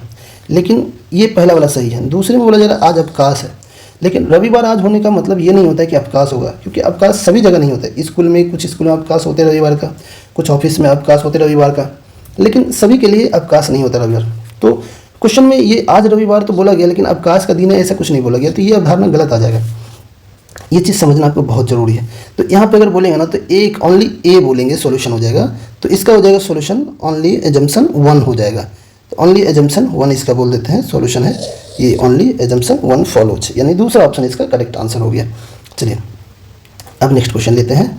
इस नेक्स्ट क्वेश्चन में भी समझना बहुत ज़रूरी है। अब इसको देखिए, यहाँ पे समझते हैं, इंग्लिश में जो लिखा हुआ है ना उसके आधार पे समझते हैं। Solve the following, Hindi English किसी भी सॉल्व कीजिए, लेकिन इंग्लिश से थोड़ा ज़्यादा स्पष्ट रहता है, क्योंकि ऑफ और का संबंध इसमें सही दिया हुआ है, जबकि इसमें थोड़ा सा सही नहीं दिया हुआ है। तो यहाँ पे देखते हैं, आपको सबसे पहले क्या करना पड़ेगा, सबसे पहले ब्रैकेट के अंदर जाना पड़ेगा। सबसे पहला ब्रैकेट जो अंदर का सबसे ब्रैकेट है वो उसको करते हैं, तो उसको सॉल्व करेंगे तो ये 2 से डिवाइड करेंगे 9 आ जाएगा, कितना, सिर्फ 9 आएगा, 9 अंदर में 9 आ जाएगा, माइनस माइनस भी कट जाएगा। तो अब फिर ये ब्रैकेट यहाँ से लेकर के आपको यहाँ तक करना पड़ेगा, फिर 9 से 27 में डिवाइड करेंगे तो 3 आ जाएगा, तो ये 3 आ गया। अब जब ये 3 आ गया तो इसका ऑफ के साथ ऑपरेशन करना पड़ेगा, पहले इसका इसके साथ ऑफ के साथ ऑपरेशन करना पड़ेगा। तो 3 3 कितना आएगा, -9 आ जाएगा, -9 लिख लेंगे। -9 के बाद देखिए ये ब्रैकेट यहाँ है और ये ब्रैकेट यहाँ है, तो इसके अंदर का ब्रैकेट का काम करना पड़ेगा। ये -9 हो गया है, आपने -9 लिख लिया, और प्लस ये -4 है, और यहाँ ब्रैकेट है, तो कितना आएगा, माइनस माइनस करेंगे, -13 आएगा। तो -13 है, अब 78 में डिवाइड कर दीजिए -13 से, -13 से डिवाइड कर दीजिए, 6 जा में कट जाएगा, लेकिन चूंकि माइनस था तो -6 आएगा। तो पहला ऑप्शन इसका करेक्ट आंसर हो गया।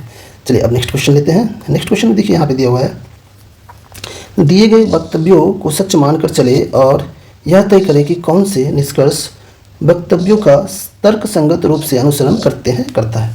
अब यहाँ पे बोला गया कुछ फरिश्ते देवता है, सभी जीव देवता है। तो चलिए अगर कुछ फरिश्ते देवता है ना, देखिए इसको कैसे सॉल्व करेंगे। तो सॉल्व करने के कई तरीके हैं, लेकिन जो मैं बता रहा हूँ उसके आधार पर सॉल्व करेंगे तो समझना आसान हो जाएगा। रिलेशंस जो दिया होना जिस प्रकार से, उसी प्रकार से आप ले लीजिए। कुछ फरिश्ते देवता है, कुछ फरिश्ते देवता है, तो ये फरिश्ता हो गया, ये देवता हो गया। अब सभी जीव देवता है, सभी जीव, ये जीव है और ये सभी जीव देवता है, देवता बाहर हो गया और ये क्या हो गया, जीव हो गया, ये ध्यान रखें। अब इस दोनों को कंबाइन करेंगे क्वेश्चन के अनुसार। कुछ फरिश्ते जीव हैं, निष्कर्ष में बोला जा रहा है कुछ फरिश्ते जीव हैं। तो अगर कुछ फरिश्ता बात करेंगे, कुछ फरिश्ते का जीव है बोला जा रहा है, जीव है, तो ये जरूरी नहीं है, क्योंकि देखिए जीव कहाँ है, ये जीव देवता के अंदर है, तो हम जीव तो यहाँ भी बना सकते हैं, तो ये जरूरी नहीं है कुछ फरिश्ते जीव है, तो पहला वाला तो गलत साबित हो गया। तो ये चीज़ समझना बहुत इंपॉर्टेंट, मोस्ट इंपॉर्टेंट है, जो बता रहा हूँ उसको अच्छे से समझिए, मोस्ट इंपॉर्टेंट है, क्योंकि यहाँ से क्वेश्चन समझना बहुत जरूरी है, एग्जाम में बहुत आता है, तो ये चीज़ आपको आना चाहिए। चलिए अब नेक्स्ट लेते हैं यहाँ पे और इसको समझते हैं। नेक्स्ट ले लेते हैं, ये चीज़ आप समझ चुके हैं कि पहला वाला जो ऑप्शन है ये गलत हो गया। अब दूसरा ऑप्शन है कुछ जीव फरिश्ते हैं। कुछ जीव अगर फरिश्ते हैं, जीव कहाँ है, यहाँ पे है, और ये फरिश्ते हैं, ये भी जरूरी नहीं है, बात तो वही है, कुछ जीव फरिश्ते हैं, कुछ फरिश्ते जीव है, दोनों में से कोई भी इसका सही नहीं है, क्योंकि हो भी सकता नहीं भी हो सकता है। तो ये चूँकि दोनों ही संभव नहीं है, होना चाहिए तो परमानेंट रिलेशंस होने चाहिए, इसलिए चूँकि दोनों में से कोई नहीं है तो इसका सोल्यूशन हो जाएगा नाइदर 1 नॉर 2 फॉलोज हो जाएगा। चलिए अब नेक्स्ट क्वेश्चन लेते हैं। यहाँ पे देखिए, यहाँ पे क्वेश्चन में दिया हुआ है एक निश्चित धनराशि 5% की वार्षिक दर से 3 वर्ष में प्राप्त होने वाला साधारण ब्याज दिया है 5250 है। समान अवधि के लिए ब्याज की समान दर पर उसी धनराशि का चक्रवृद्धि ब्याज कितना होगा। अब देखिए इसको सॉल्व करने के 2-3 तरीके हैं। तो अगर ट्रिक की बात करेंगे तो ट्रिक स्वयं में 2-3 ट्रिक है और एक कॉन्सेप्ट है। तो आप कॉन्सेप्ट से सॉल्व कर लेंगे तो भी सॉल्व हो जाएगा, और अगर ट्रिक से सॉल्व करेंगे तो ट्रिक से भी सॉल्व होगा। तो सबसे पहले तो आप कॉन्सेप्ट से सॉल्व कर लीजिए। कॉन्सेप्ट से सॉल्व करना ज़्यादा डिफिकल्ट है ही नहीं, लेकिन आप ट्रिक से भी सॉल्व कर सकते हैं। तो चलिए मैं आपको एक पहला ट्रिक बताता हूँ। इसका 2 ट्रिक है जो मोस्ट इंपॉर्टेंट है, लेकिन ये ट्रिक बताता हूँ साधारणतः सभी लोग बताते ही है, लेकिन मैं जो ट्रिक बताऊँगा ना वो ट्रिक बहुत ही आसानी से सॉल्व हो जाता है उसमें। तो पहले तो आप ये जान लीजिए कॉमन वाली ट्रिक। तो चलिए यहाँ पे इसको देखिए, समझिए। यहाँ पे क्वेश्चन में दिया हुआ है 5250 और इसमें आप क्या कीजिए 3 से डिवाइड कर दीजिए। तो 3 से डिवाइड करेंगे तो 1 साल के लिए निकल जाएगा। तो 1 साल के लिए निकलेगा 3 1 जा 3 और 3 7 जा 21 और 3 5 जा 15 और 0 1750 आया 1 साल का। अब क्या कीजिए यहाँ पर से 1750 1 साल का आ गया, ये मोस्ट इंपॉर्टेंट समझिएगा। इसका इंटरेस्ट निकाल लीजिए, ये 1 साल का है, तो अगले साल का इसका इंटरेस्ट निकालिए। इसका इंटरेस्ट कितना है, समान दर बोला जा रहा है 5%, तो 5% निकाल लीजिए इसका 5%। तो अगर इसका 5% निकालें तो कितना आएगा वो देखिए। तो 25 0 लिख लिए, 25 25 लिख लिए और 17 25 85 86 87 लिख लिए, 87 और 2 डिजिट के बाद पॉइंट डाल दिए, क्योंकि 100 से डिवाइड करना होगा। अब इसका फिर से निकाल लीजिए आप 5%। यही चीज़ समझना बहुत ज़रूरी है यहाँ पे, और अगर ये समझ जाएंगे तो सोल्यूशन बहुत आसानी से निकाल पाएंगे आप। देखिए 5% अगर निकालेंगे इसका तो ये हो जाएगा 0 0 का 0 25 25 बच गया कितना 2 7 25 35 36 37 3 बच गया और 8 25 40 3 43 हो गया। अब कितने डिजिट के बाद आएगा पॉइंट वो देखिए, 2 ऑलरेडी था और 100 से डिवाइड फिर से करेंगे तो 4 यानी 4.437 आएगा, ये ध्यान रखना। तो अब क्या कीजिए, ये सबसे ज़्यादा इंपॉर्टेंट यहाँ पे कि ये 3 साल का जो सिंपल था वो ले लीजिए और इसको 3 से मल्टीप्लाई कर दीजिए, ये ले लीजिए और प्लस लास्ट वाला ऐड कर दीजिए जो वैल्यू आया। तो कुल मिला के मैं जो बता रहा हूँ वो समझिए क्या क्या लेना है। 5250 प्लस 3 से मल्टीप्लाई कर दीजिए, 0 5 3 15 पॉइंट 7 21 22 8 3 24 24 25 26। फिर ले लीजिए आप 4.3750। चलिए अब इसको ऐड करते हैं। ऐड करेंगे तो ये 0 का 0 ही रहेगा लास्ट में, ये 5 का 5 ही रहेगा, ये 5 लिख लेते हैं। ये 7 है और ये 0 है और इधर कुछ नहीं है, ये 7 का 7 ही रहेगा। ये 3 + 5 8 आ जाएगा, 8 आ गया पॉइंट। अब ये 4 है, 4 + 2 6 हो गया, 6 का 6 ही रहेगा। लास्ट में 6 कहाँ पे है देखिए, यहाँ पे है 6, तो ये इसका सॉल्यूशन हो जाएगा। इसको ऐड कर लीजिएगा तो कुछ इस प्रकार से इतना आ जाएगा। चलिए अब नेक्स्ट क्वेश्चन देखते हैं। अब यहाँ पे समझिएगा, ये बहुत ज़्यादा इंपॉर्टेंट, इस क्वेश्चन को समझना बहुत ज़रूरी है। इस क्वेश्चन में क्या बोला जा रहा है वो देख लीजिए।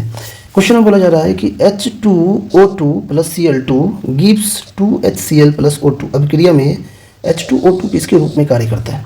In the reaction this H2O2 acts as H2O2 acts as, ये किसके जैसा कार्य करता है, इसको बोलते हैं रिड्यूसिंग एजेंट। क्यों बोलेंगे रिड्यूसिंग एजेंट, ये देखिए ये रिड्यूसिंग एजेंट क्या होता है और ऑक्सीडाइजिंग एजेंट क्या होता है, ये समझना बहुत जरूरी है आपके लिए। ये ऑक्सीडाइजिंग और रिड्यूसिंग। एसिड, तो ये एसिड है कि नहीं है ये वाला, तो ये एसिड नहीं कहलाएगा, ये बेस है कि नहीं, ये बेस भी नहीं कहलाएगा। तो ये अब ये ऑक्सीडाइजिंग और रिड्यूसिंग एजेंट यहाँ जो पूछा जा रहा है ना रिएक्शन में, उसका जवाब देना है। तो या तो ऑक्सीडाइजिंग कहला सकता है या रिड्यूसिंग कहला सकता है। अब देखिए ऑक्सीडाइजिंग कौन कहलाएगा और रिड्यूसिंग कौन कहलाएगा, ये समझिएगा। जब कोई भी अगर केमिकल सब्सटेंस या कंपाउंड अगर रिएक्ट करके ऑक्सीजन गेन कर लेता है, यानी ऑक्सीजन उससे जुड़ जाता है, तो वो ऑक्सीडाइजिंग एजेंट कहलाएगा। और जिससे ऑक्सीजन हट जाता है वो रिड्यूसिंग एजेंट कहलाएगा। इसको, ये बहुत इंपॉर्टेंट जो मैं बताया हूँ, इसको याद रखिएगा, अच्छे से समझ लीजिए इसको। तो ये रिड्यूसिंग इसलिए कहलाएगा क्योंकि ये रिएक्ट किया और रिएक्ट करके क्या बन गया, ये HCl बन गया है और इसमें O हट गया इसका। अब इसमें O रहा ही नहीं, ये H के साथ O रहा ही नहीं, HCl बन गया। तो ये चूंकि O हट गया, O रिलीज कर दिया, इसलिए ये रिड्यूसिंग एजेंट कहलाएगा। और अगर O जुड़ जाता तो ऑक्सीडाइजिंग एजेंट कहलाता। इसको इस प्रकार से पढ़िए, बहुत ही साधारण भाषा में, जबकि इसको इलेक्ट्रॉन से जोड़ के पढ़ा जाता है। तो चलिए अब नेक्स्ट क्वेश्चन लेते हैं। नेक्स्ट क्वेश्चन में यहाँ पे दिया हुआ है, नीचे दिए गए कथन को सत्य मानते हुए पूछा जा रहा है, समझना है इसको। धोनी एक अच्छा बल्लेबाज है। तो अगर ये धोनी है और ये एक अच्छा बल्लेबाज है, तो चलिए ये बल्लेबाज ले लेते हैं, बल्लेबाज ले लिए। और फिर बोला जाए बल्लेबाज होशियार होते हैं, तो जो बल्लेबाज है ना वो होशियार होते हैं, तो ये बल्लेबाज होशियार, होशियार को ऐसे लिख लिया, होशियार। अब इसमें पूछा जा रहा है सभी होशियार लोग बल्लेबाज हैं, जितने भी होशियार है वो बल्लेबाज है, जितने भी होशियार, ये होशियार का बल्लेबाज वाला पोर्शन है क्या, नहीं है, तो ये तो संभव ही नहीं, ये तो गलत हो जाएगा पहला। अब बोला जा रहा है धोनी होशियार है, तो धोनी बिल्कुल होशियार है क्योंकि धोनी उसके अंदर है, धोनी होशियार हो जाएगा। यानी कौन सा इसका सोल्यूशन हो जाएगा, इसका सोल्यूशन हो जाएगा ऑप्शन, कौन सा ऑप्शन है इसका देख लेते हैं, ओनली कंक्लूजन टू फॉलोज आ जाएगा इसका solution, only conclusion two follows. चलिए अब नेक्स्ट क्वेश्चन ले लेते हैं। इस क्वेश्चन में देखिए दिया हुआ है, एक्स गाड़ी चलाकर दक्षिण की ओर, देखिए इसको मोस्ट इंपोर्टेंट क्वेश्चन है, यहाँ से रीजनिंग का ये क्वेश्चन एग्जाम में आता है, ये ईस्ट वेस्ट नॉर्थ और साउथ, इसको ये कर लिया और मिडिल में रख लिया। एक्स गाड़ी चलाकर दक्षिण की ओर 30 किलोमीटर, दक्षिण, पूर्व पश्चिम उत्तर दक्षिण, ये 30 किलोमीटर इधर चला गया, ठीक है। और दाहिने मुड़कर, दाहिने मुड़ा है ये, तो दाहिने मोड़ देते हैं इसको, दाहिने इस साइड हो जाएगा, दाहिने मोड़ दिए, कितना गया, सीधे जाने के बाद फिर 30 किलोमीटर गया, 30 किलोमीटर जाने के बाद फिर बाएं मुड़ गया, तो इसको चलिए इसको बाएं मोड़ देते हैं, बाएं नीचे आ जाएगा, बाएं कितना 20 किलोमीटर, तो 20 किलोमीटर आ गया। और पुनः बाएं मुड़ जाता है, अब इसके बाद पुनः बाएं मुड़ेगा ये, तो ये इसका बायां अगर बोलेंगे ये तो किधर हो जाएगा, तो इसका बायां इस साइड हो जाएगा। और ये कितना जा रहा है, अब 30 बोला जा रहा है, तो 30 किलोमीटर चला गया, तो इसका मतलब वो अब वो नीचे ऐसे हो गया, ये 20 किलोमीटर नीचे आ चुका है, तो टोटल कितना आ गया 30 + 20 50, ये 30 था पहले वाला, तो ये हो गया 50, इसका सोल्यूशन हो गया। चलिए नेक्स्ट क्वेश्चन लेते हैं। अब ये नेक्स्ट क्वेश्चन में दिया हुआ है करंट अफेयर से संबंधित 2017 का था, इसको स्किप कर लेते हैं और इसको पढ़ लीजिए। यहाँ पे समझिएगा, यहाँ पे दिए गए संबंधित जोड़ों के आधार पे अनुपस्थित शब्द चुनने के लिए बोला जा रहा है। देखिए यहाँ पे बंच दिया हुआ है, ये जो ये अंगूर का जो गुच्छा है ना उसको बंच बोला जा रहा है। तो उसी प्रकार से ये यहाँ भेड़ है कहीं, तो इसको भेड़ को यहाँ पे बोला जा रहा है कि क्या बोलेंगे, तो भेड़ को फ्लॉक बोला जाता है, इसको बोलते हैं फ्लॉक। इसको पढ़ना पड़ेगा इंग्लिश के, जो ग्रुप ऑफ समथिंग होता है, किसी भी चीज़ का ग्रुप, जैसे ग्रुप ऑफ पीपल होता है, ग्रुप ऑफ एनिमल होते हैं, ग्रुप ऑफ कोई इंसेक्ट्स भी हो सकता है, ग्रुप ऑफ फ्रूट, फल का भी ग्रुप हो सकता है कोई चीज़। तो जो गुच्छा होता है, क्राउड होता है, ये सारे चीज़ एक ग्रुप कहलाते हैं। तो ये ग्रुप के लिए अलग अलग शब्द अलग अलग चीज़ों के लिए इस्तेमाल होते हैं। जैसे ये इंग्लिश में ये जो फ्लॉक है ना, ये शिप के लिए इस्तेमाल होता है, बोलते हैं अ फ्लॉक ऑफ शिप। तो ये चीज़ आपको पढ़ना पड़ेगा, ये इंग्लिश से संबंधित हो गया, जो कि रीजनिंग यहाँ पे रीजनिंग में आया है, अ फ्लॉक ऑफ शिप्स कहलाएगा। सिमिलरली अगर क्राउड का पढ़ेंगे ना, तो क्राउड में पढ़ सकते हैं a people of crowd, a crowd of people बोलेंगे, अ क्राउड ऑफ पीपल, मतलब लोगों का भीड़ है, ये ऐसे पढ़ते हैं। तो कहाँ पे इस्तेमाल कर सकते हैं इस चीज़ की आपको जानकारी होनी चाहिए, और अगर जानकारी रहेगा तो आप इसका सोल्यूशन दे पाए। जैसे स्वाम का अगर पढ़ेंगे तो इसको बोलेंगे अ स्वाम ऑफ एंट्स, एंट यानी चींटियों का झुंड, ये हो गया। और उसी प्रकार से अगर आप आर्मी का पढ़ेंगे तो इसको पढ़ सकते हैं an army of thieves, army. अब आर्मी ऑफ थीप्स में आर्मी क्यों लगा दिए, तो ये सब इंग्लिश अगर आप पढ़ेंगे तो उससे आपको समझ में आएगा कि कब आर्मी लगेगा, कब स्वाम लगेगा, कब फ्लॉक लगेगा। तो ये चीज़ थोड़ा हिंट दे देता हूँ। स्वाम जो है इंसेक्ट्स के लिए इस्तेमाल होता है, और आर्मी होता है जब कोई भी ग्रुप ऑफ समथिंग कोई किसी मकसद से निकलता है तो उसमें आर्मी लगता है। फ्लॉक जानवर में इस्तेमाल हो गए, किसमें, जैसे भीड़ में। क्राउड पीपल में इस्तेमाल हो गए जहाँ भीड़ बहुत ज़्यादा है। तो इस प्रकार से आपका यहाँ पे जो सोल्यूशन है फ्लॉक है, वो याद रखिएगा। चलिए नेक्स्ट क्वेश्चन लेते हैं। अब यहाँ पे बोला जा रहा है मैट का गायब अक्षर क्या है, तो MA और इसके साथ RT, मार्ट का मतलब बाजार होता है, तो इसका R लगेगा इसमें। चलिए नेक्स्ट क्वेश्चन लेते हैं। इस क्वेश्चन में क्या दिया हुआ है, रेखीय समीकरणों दिस और दिस के जोड़े के हलों की संख्या पूछा जा रहा है कि इसमें कितने हल होंगे। अब इंग्लिश में पढ़ेंगे तो the number of solutions of the pair of linear equations this and this is, यानी सॉल्यूशंस कितने होंगे, नंबर ऑफ सॉल्यूशंस पूछा जा रहा है। तो क्वेश्चन में दिया क्या है उसको लिख लेते हैं। x + 2y - 8 = 0 दिया हुआ है, ये पहला इक्वेशन है। दूसरे में दिया हुआ है 2x + 4y और = 16 दिया है, इसको इस साइड ले आइए क्योंकि दोनों को एक ही फॉर्मेट में रखना है।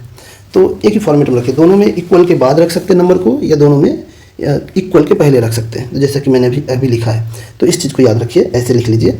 अब डिवाइड कर दीजिए, यहाँ पे 1 है, यहाँ पे डिवाइड कर दीजिए, यहाँ पे डिवाइड कीजिए। y तो कट ही जाएगा, x तो कट ही जाएगा, उससे मतलब नहीं, काटना वो पर्पस नहीं था। आपका पर्पस 1/2 आया, इधर से करेंगे तो ये भी 1/2 आएगा और इधर भी डिवाइड करेंगे तो 1/2 आ रहा है, लेकिन ये माइनस माइनस कट जा रहा है। सभी 1/2 1/2 1/2 आता है, तो इस केस में इन्फिनाइट सॉल्यूशन कहलाता है। तो ये आप याद कर लीजिएगा, मोस्ट इंपॉर्टेंट है। इसमें 0 पहला ऑप्शन दिया हुआ वो गलत है। तो कब कौन सा सॉल्यूशन होता है, अगर आप बोलेंगे नो सॉल्यूशन और यूनिक सॉल्यूशन, पहले नो सॉल्यूशन की बात करते हैं, यानी कोई भी सॉल्यूशन नहीं है, नो सॉल्यूशन। तो नो सॉल्यूशन का एक नियम है A1/A2। A1 का मतलब हो गया ये x का पहला वाला वैल्यू और A2 का मतलब x का दूसरा वैल्यू, इक्वल टू करेंगे नो सॉल्यूशन में B1/B2 और नॉट इक्वल टू C1/C2, ये हो गया। और फिर उसके बाद अगर आप पढ़ेंगे दूसरा में तो उसको बोलेंगे आप वन सॉल्यूशन, यानी यूनिक सॉल्यूशन की बात करते हैं। तो नो सॉल्यूशन में क्या था कि ये पहला 2 इक्वल आ गया और तीसरे एक साथ इक्वल नहीं है। और यूनिक सॉल्यूशन में बस यही रहता है कि A1/A2 is not equal to B1/B2, बस इतना ही है इसमें, ये चीज़ याद रहना है। और तीसरा मैंने आपको बता ही रखा है, तीसरा में क्या है, तीनों इक्वल हो जाना, तीनों इक्वल होगा तो इन्फिनाइट होगा। तो नो सॉल्यूशन में क्या हो गया, सिर्फ पहला 2 इक्वल होगा, तीसरे एक साथ इक्वल नहीं होगा। नो सॉल्यूशन का मतलब 0 सॉल्यूशन। और यूनिक सॉल्यूशन में क्या होगा, A1/A2 और फिर दिया हुआ है नॉट इक्वल टू B1/B2, तो उसमें यूनिक मतलब एक सॉल्यूशन होगा। और जब तीनों ही A1/A2 equal to B1/B2 equal to C1/C2 हो जाएगा, तीनों ही, तो इस क्वेश्चन को तो सॉल्व कर ही चुके, उसमें तीनों सेम है, तो उस केस में इन्फिनाइट सॉल्यूशन होता है। तो इसका आंसर क्या हो गया, इन्फिनाइट सॉल्यूशन हो गया। चलिए नेक्स्ट क्वेश्चन लेते हैं। अब इस क्वेश्चन में देखिए दिया हुआ निम्न में से कौन सा जीव पुनर्जनन और मुकुलन रीजनरेशन एंड बडिंग द्वारा प्रजनन कर सकता है। Which of the following organism can produce by regeneration and budding. अब देखिए most important, regeneration and budding समझिए यहाँ पे। इसका आंसर होगा हाइड्रा। वाटर में हाइड्रा होता है और ये हाइड्रा की कहानी बहुत ज़्यादा इंपॉर्टेंट है। हाइड्रा क्या होता है कि हाइड्रा को पहले आप रीजनरेशन से समझिए। रीजनरेशन का मतलब होता है कि हाइड्रा को अगर 2 भाग में तोड़ देते हैं, मतलब ये जख्मी हो गया, समझ लीजिए हाइड्रा जख्मी हो गया तो इसको 2 पार्ट अलग अलग हो गया। तो पार्ट अलग होता है ना, तो ये अगर ऊपर का पार्ट है तो ये ग्रो करके हाइड्रा बन जाएगा, नीचे वाला पार्ट भी ग्रो करके हाइड्रा ही बन जाएगा। तो जितने भी पार्ट में ये टूट जाते हैं, अलग अलग जख्मी हो जाते हैं, वो सारे पार्ट हाइड्रा में कन्वर्ट हो जाता है। ये है रीजनरेशन। अब बडिंग क्या होता है, बडिंग का मतलब क्या होता है कि सपोज इसको थोड़ा चोट लग गया, वो तो टूटने की बात होगी, थोड़ा चोट लग गया, तो चोट लगने के बाद कहीं से ये अचानक से इसका पार्ट बाहर आ जाता है, जैसे यहाँ दिख रहा है आपको, तो ये थोड़ा और बाहर आ गया। बाहर आने के बाद फिर जब ये बहुत बड़ा हो जाता है तो ये अलग ही हो जाता है, इससे टूट करके ये जनरेट हो जाता है, तो ये बडिंग कहलाता है। यानी उसी से कोई पार्ट थोड़ा थोड़ा, यानी फूल की तरह उससे बड़ा होते होते बना है, यानी उसी में जनरेट हुआ है। तो जख्मी होने से नहीं हुआ एक तरह से। जख्मी का मतलब क्या, अब टूटना नहीं हुआ, समझिएगा। टूट के अलग होता है तो वो खुद हाइड्रा बन जाता है, लेकिन ये उसी के बॉडी से जन्म ले लिया, ये बडिंग कहलाता है। जैसे फूल बन गया थोड़ा सा और फूल धीरे धीरे बड़ा होता चला गया, बड़ा होते होते होते वो हाइड्रा बन गया और अलग भी हो जाता है। तो इसका सोल्यूशन आपको समझ में आ गया होगा। चलिए नेक्स्ट क्वेश्चन लेते हैं। अब इस क्वेश्चन में देखिए, क्वेश्चन में दिया निम्न में से कौन सा एक बॉर्डर लाइन तत्व नहीं है। विच one of the following is not a border line elements. तो बॉर्डर लाइन का मतलब क्या होता है समझिए, यहाँ पे मोस्ट इंपॉर्टेंट है। ये जितने भी दिख रहे हैं ना आपको, ये सारे के सारे मेटल्स एक तरह से, तो ये मोस्ट इंपॉर्टेंट समझिएगा। यहाँ पे ये मेटल्स है। अब अगर मेटल्स समझ गए तो उसी प्रकार से ये वाला नॉन मेटल्स है। अब नॉन मेटल भी आप यहाँ पे समझ गए, तो अब जब नॉन मेटल समझ गए तो ये समझिएगा कि ये वाला जो बीच वाला पोर्शन है ना, ये इस साइड नॉन मेटल और इस साइड मेटल, उसको सेपरेट करता है। तो ये बॉर्डर लाइन है। किसका बॉर्डर लाइन है, एलिमेंट का बॉर्डर लाइन कहलाता है एक तरह से। तो बॉर्डर लाइन में अब चेक कीजिए कि कौन सा बॉर्डर लाइन पे विच one of the following is not a border line. तो बॉर्डर लाइन में कौन कौन सा है, ये बी बोरॉन बॉर्डर लाइन में आएगा, ये सॉल्यूशन नहीं होगा क्योंकि आपको नॉट पूछा जा रहा है, नॉट अ बॉर्डर लाइन। ये सिलिकॉन, ये बॉर्डर लाइन में आ रहा है, सिलिकॉन नहीं होगा इसका सॉल्यूशन। सिमिलरली अगर आप पोलोनियम यहाँ दिया हुआ है तो पोलोनियम देखिए यहाँ पे दिया हुआ है, समझिए मोस्ट इंपॉर्टेंट है। पोलोनियम देखिए कहाँ है, यहाँ पे पोलोनियम है। ये सिलिकॉन दिखा दिया मैंने, ये बोरॉन दिखा दिया, ये ध्यान रखिएगा, ये सारे जितने भी दिए हुए ना ये सब बॉर्डर लाइन है। तो कौन सा बॉर्डर लाइन नहीं है, देखिए बिस्मत कहाँ है, यहाँ पे ये बिस्मत, ये बॉर्डर लाइन नहीं है, बॉर्डर लाइन से बाहर।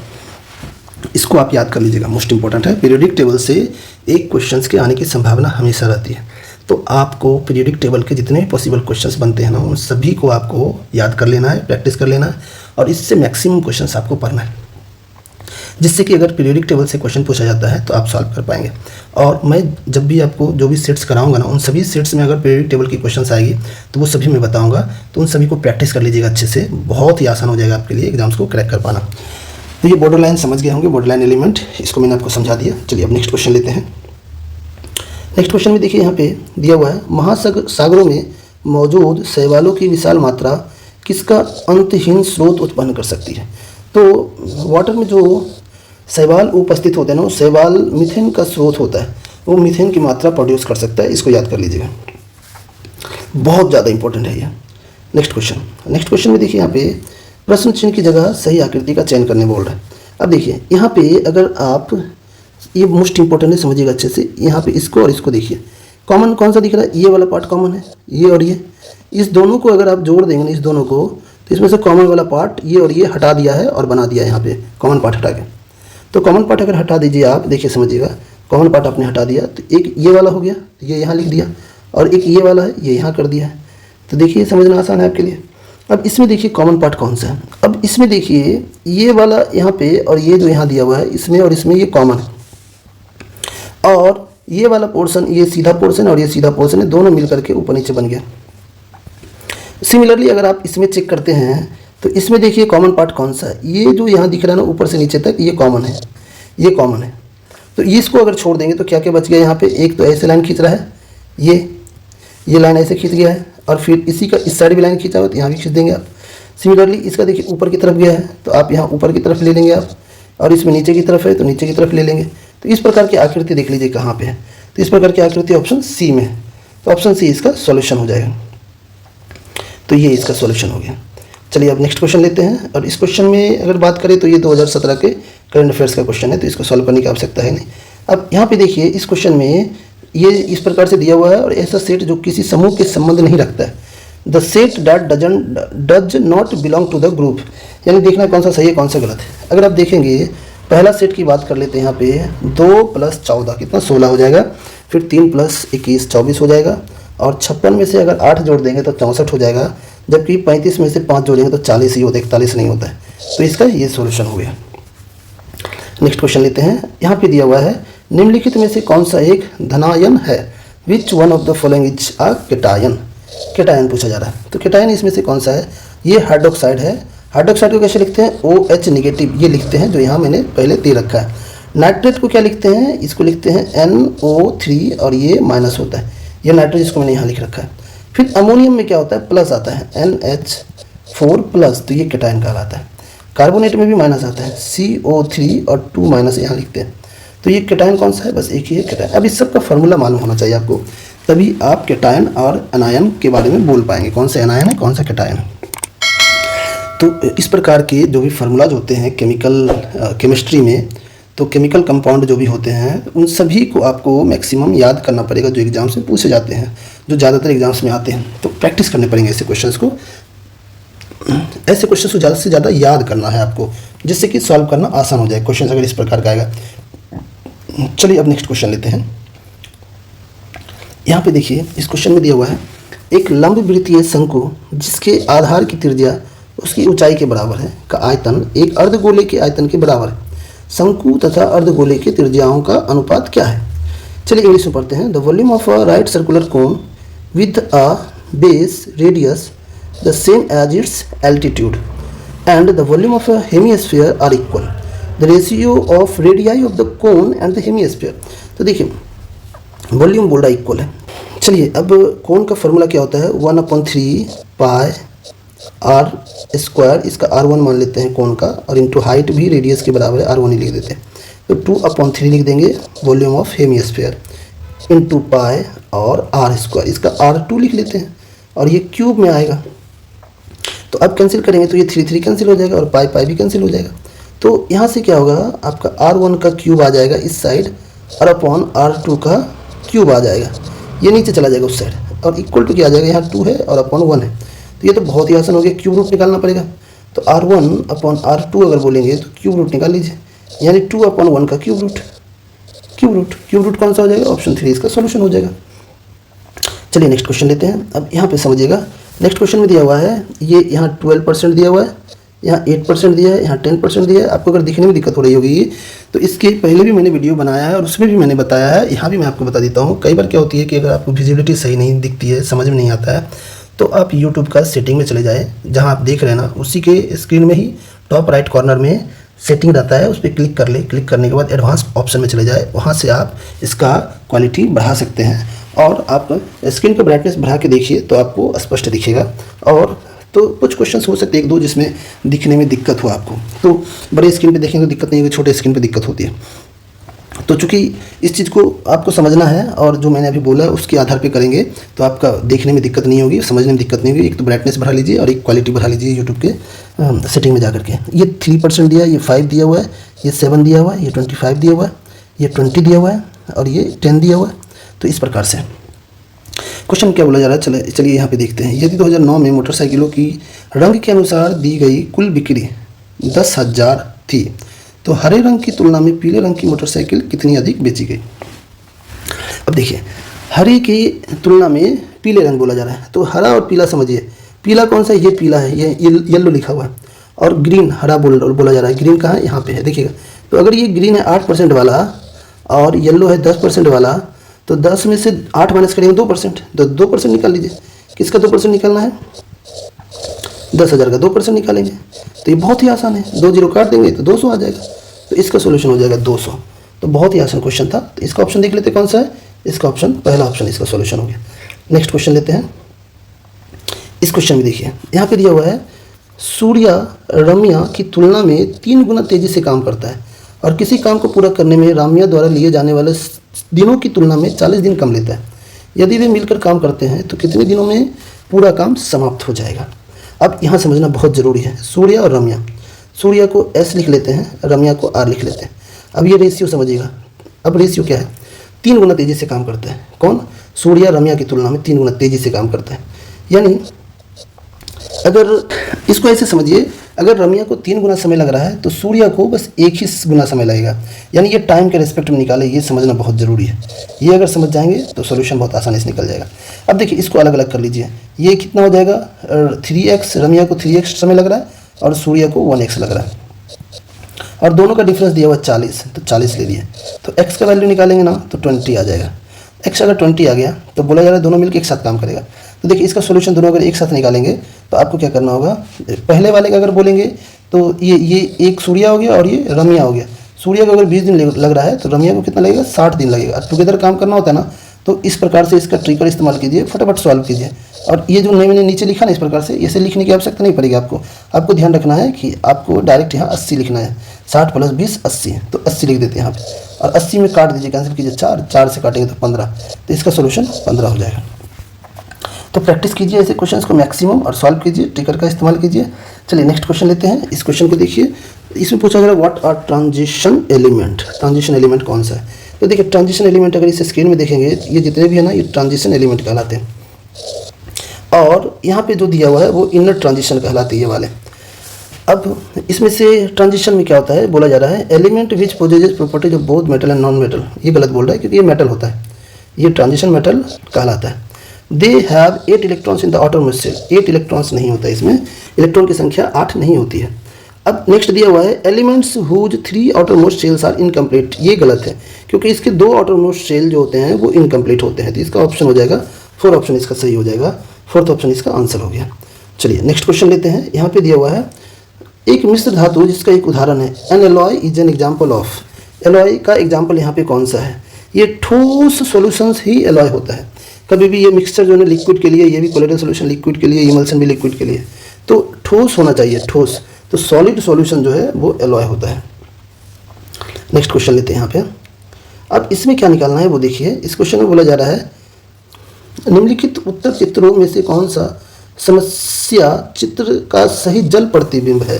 इंग्लिश में पढ़ लेते हैं इसको। Select the correct mirror image of the problem figure from the given answer figure. Mirror image निकालना है। तो मिरर इमेज निकालना बहुत ही आसान है। देखिए इसका मिरर इमेज अगर निकालेंगे, इसको अगर बनाना होगा ना यहाँ पे, तो बनाना बहुत ही आसान है। ये ऐसे बन जाएगा, यहाँ आ जाएगा, ये यहाँ आ जाएगा, तो ये यहाँ आ जाएगा। इस प्रकार से आप बनाएंगे, ये यहाँ आ जाएगा, और इस प्रकार से अगर बनाएंगे तो ये से कुछ इस प्रकार से आगे पीछे करके बनेगा। तो अगर ये मैच करेंगे, ये होगा नहीं, ये होगा नहीं, ये ऊपर जा रहा है जबकि ये नीचे आएगा, तो सीधा यही होगा इसका सॉल्यूशन। तो इसका अगर सॉल्यूशन बोलेंगे तो ये सी इसका सॉल्यूशन हो जाएगा। तो सी इसका सॉल्यूशन हो गया। चलिए अब नेक्स्ट क्वेश्चन लेते हैं। अब इस क्वेश्चन में देखिए यहाँ पे दिया हुआ है संख्या दिशमच में से 4 और 2 का स्थानीय मान का अंतर, the difference between the place value of 4 and 2 in the number this. देखिए 4 and 2 बोल रहा है। 4 कहाँ है, ये 4 हो गया, और 2 कहाँ है, यहाँ है। तो 4 का अगर देखेंगे तो कितना आ जाएगा, 0 देखिए यहाँ 1 2 3 4 0 आ जाएगा। 4 का स्थानीय मान हो गया। फिर 2 दोनों का डिफरेंस बोला जा रहा है निकालने, तो डिफरेंस मतलब माइनस कर दीजिए, तो ये 3 हो जाएगा, ये 9 हो जाएगा, 9 हो जाएगा, 9 हो जाएगा, लास्ट में 8 हो जाएगा। तो इस प्रकार से इसमें सॉल्यूशन देखिए कौन सा है, 3 9 9 9 8, ये इसका सॉल्यूशन हो गया। चलिए अब नेक्स्ट क्वेश्चन की तरफ आगे बढ़ते हैं। इसमें दिया है लालू और बालू का अनुपात 1:2। 7 वर्ष बाद यह अनुपात 3:5 हो जाता है। बड़े व्यक्ति की आयु पूछा जा रहा है। बहुत आसान है बड़े व्यक्ति की आयु निकालना। देखिए अगर इसको सॉल्व नहीं करना है, बिना सॉल्व किए निकालना है ना, तो देखिए कैसे निकालते हैं। बड़ा कौन सा है, ये लालू छोटा है और बालू बड़ा है, 2 है। 2 से डिवाइड करेंगे तो सब डिवाइड हो जाएगा। तो 2 से पता तो चल नहीं पा रहा है कि कौन सा सॉल्यूशन होगा। तो आप क्या कीजिए, आप आ जाइए नेक्स्ट वाले में से। 7 साल बाद बोल रहा है, तो 7 साल बाद 5 से डिवाइड होना चाहिए, बड़ा 5 होगा। तो 7 साल बाद इसमें अगर 7 ऐड कर देंगे कितना हो जाएगा, 7 ऐड कर देंगे तो 31 हो जाएगा। तो ये 5 से डिवाइड होगा, नहीं होगा। इसमें अगर 7 ऐड कर देंगे कितना हो जाएगा, 39, 5 से डिवाइड नहीं होगा। इसमें 7 ऐड करेंगे तो 35, 5 से डिवाइड हो रहा है। और इसमें अगर 7 ऐड कर देंगे तो 27, ये 5 से डिवाइड होगा नहीं। बस एक ही है जो 5 से डिवाइड हो रहा है।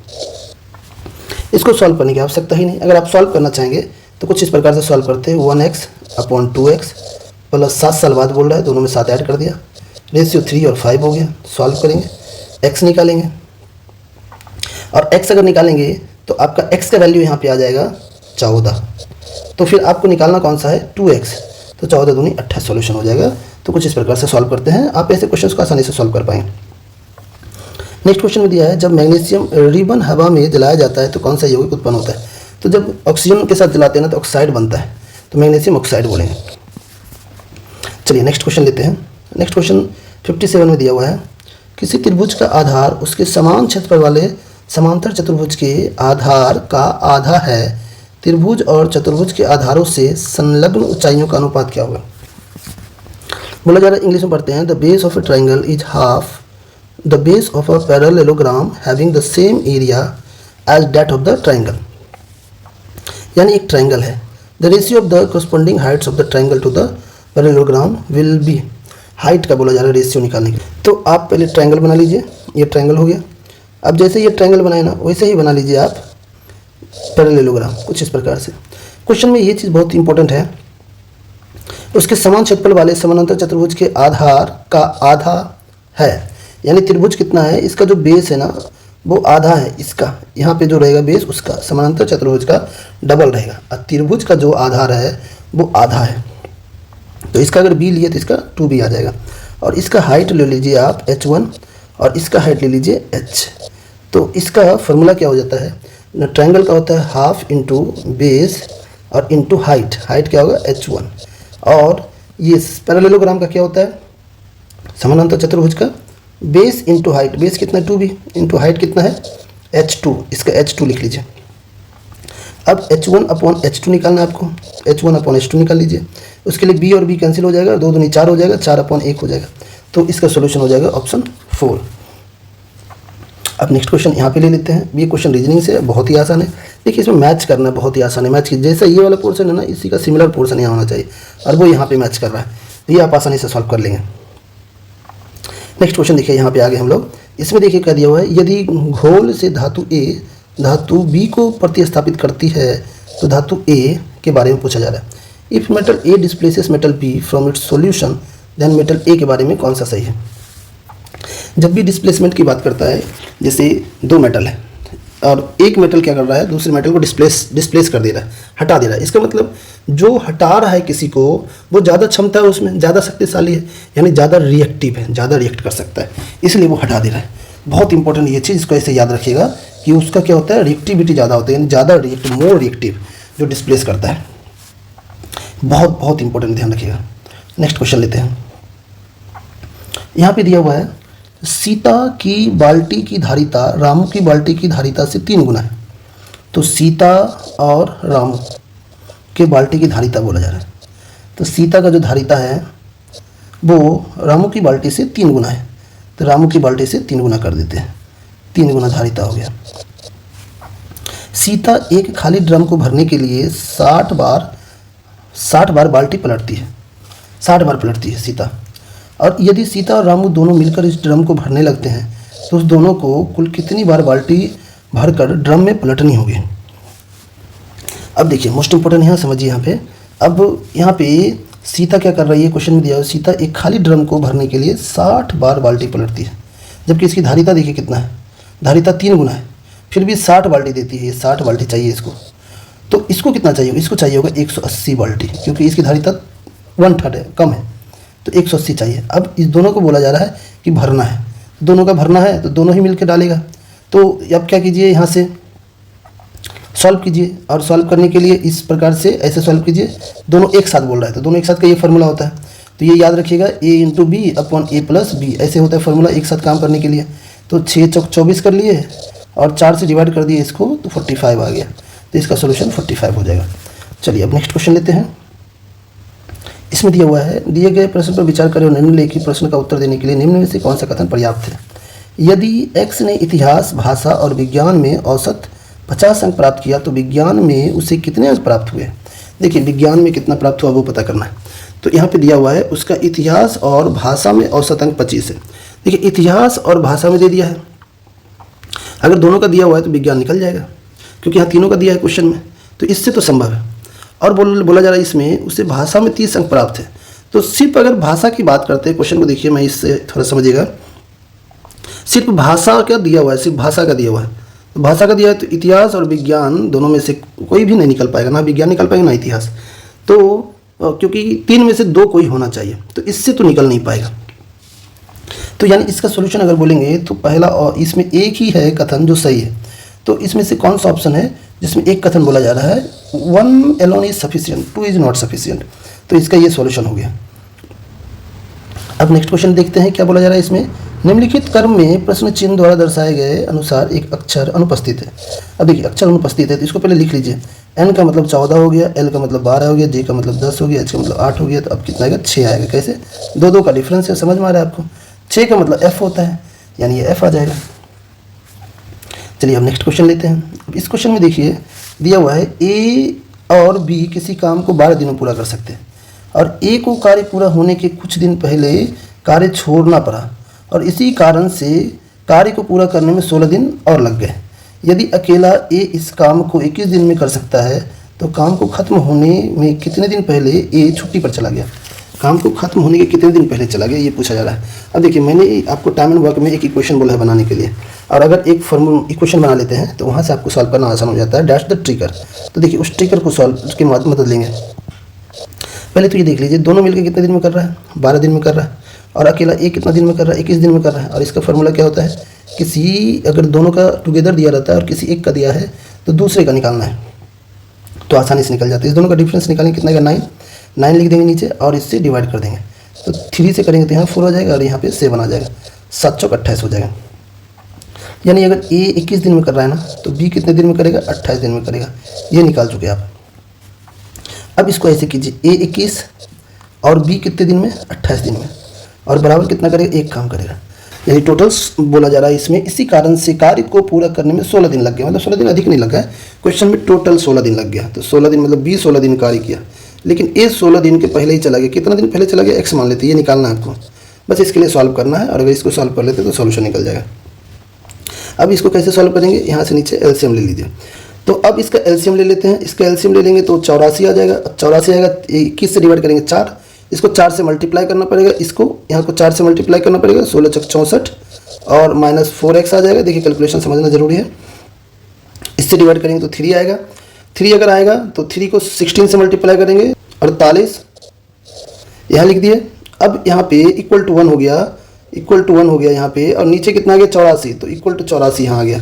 अब क्या कीजिए, इस दोनों को ले लीजिए, ऐड कर लेंगे और x का वैल्यू निकालेंगे, तो x का वैल्यू निकालेंगे यहाँ से, तो x का वैल्यू 7 आ जाएगा। वो कैसे, देखिए आप कैलकुलेशन कर लीजिए, ये आप ऐड करेंगे 8 4 12 आ गया, 12 ले लिया आपने, और ये 12 में से 2 आ गया, और 6 4 10, 10 1 11 आ गया, इसमें 84 माइनस कर देंगे तो ये 8 आ गया, और इधर से माइनस करेंगे तो 2 आ जाएगा। तो 28 में से आप x 4x है ना, 4 से डिवाइड कर देंगे तो कितना आ जाएगा 7 आ जाएगा। तो इसको कैलकुलेट करेंगे आप, जस्ट ये इक्वेशन जो मैंने दिया ना, इस इक्वेशन को कैलकुलेट करने आना चाहिए आपको, आप आसानी से सॉल्व कर पाएंगे।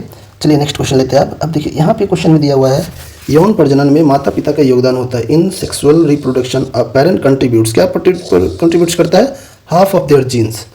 क्वेश्चन में देखिए 1/4 ऑफ देयर जीन्स गलत है, ऑल द जीन्स गलत है, 3/4 ये भी गलत है, यानी हाफ ऑफ कंट्रीब्यूट करता है वो, ये मोस्ट इंपॉर्टेंट है। चलिए अब नेक्स्ट क्वेश्चन लेते हैं।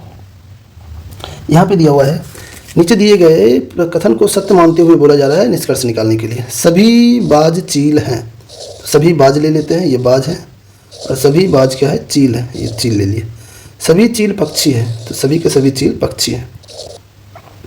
अब बोला जा रहा है कुछ पक्षी बाज हैं, कुछ पक्षी जो है यहाँ पे ये बाज है, सही बोला जा रहा है, होगा ही, पहला सही है।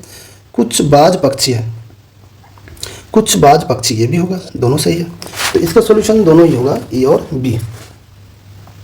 तो दोनों कंक्लूजन कहाँ पे दिया है, बोथ कंक्लूजन फॉलोज यहाँ पे दिया हुआ है, जबकि ये यहाँ पे गलत दिया हुआ है। तो देखिए ऐसे ही क्वेश्चंस को समझना है। इस क्वेश्चन में देखिए पहला ऑप्शन में करेक्ट किया गया है, लेकिन इसका सॉल्यूशन क्या है, अगर सिर्फ आप इस पीडीएफ के हिसाब से पढ़ेंगे ना, अगर आप इस पीडीएफ को ले लिया और इस पीडीएफ से सिर्फ पढ़ेंगे तो आप देखेंगे टिक के ओनली कंक्लूजन 2 फॉलोज, तो आप देखेंगे कि आपको कन्फ्यूजन होगा, आपका सॉल्यूशन कुछ और निकलेगा। अगर आप सही निकाल पा रहे तो आप खुद कन्फ्यूज होते रहेंगे। तो इसी चीज़ के लिए आपको मेरा वीडियो देखना है, समझना है, जिससे कि आपको एक एक क्वेश्चन पे अगर कहीं डाउट है तो वो समझ पाए, क्योंकि मैं एक्सप्लेनेशन भी करता हूँ यहाँ पे, समझाता भी आपको चीज़ों को, और जहाँ जो ज़रूरत है वो चीज़ बताता हूँ।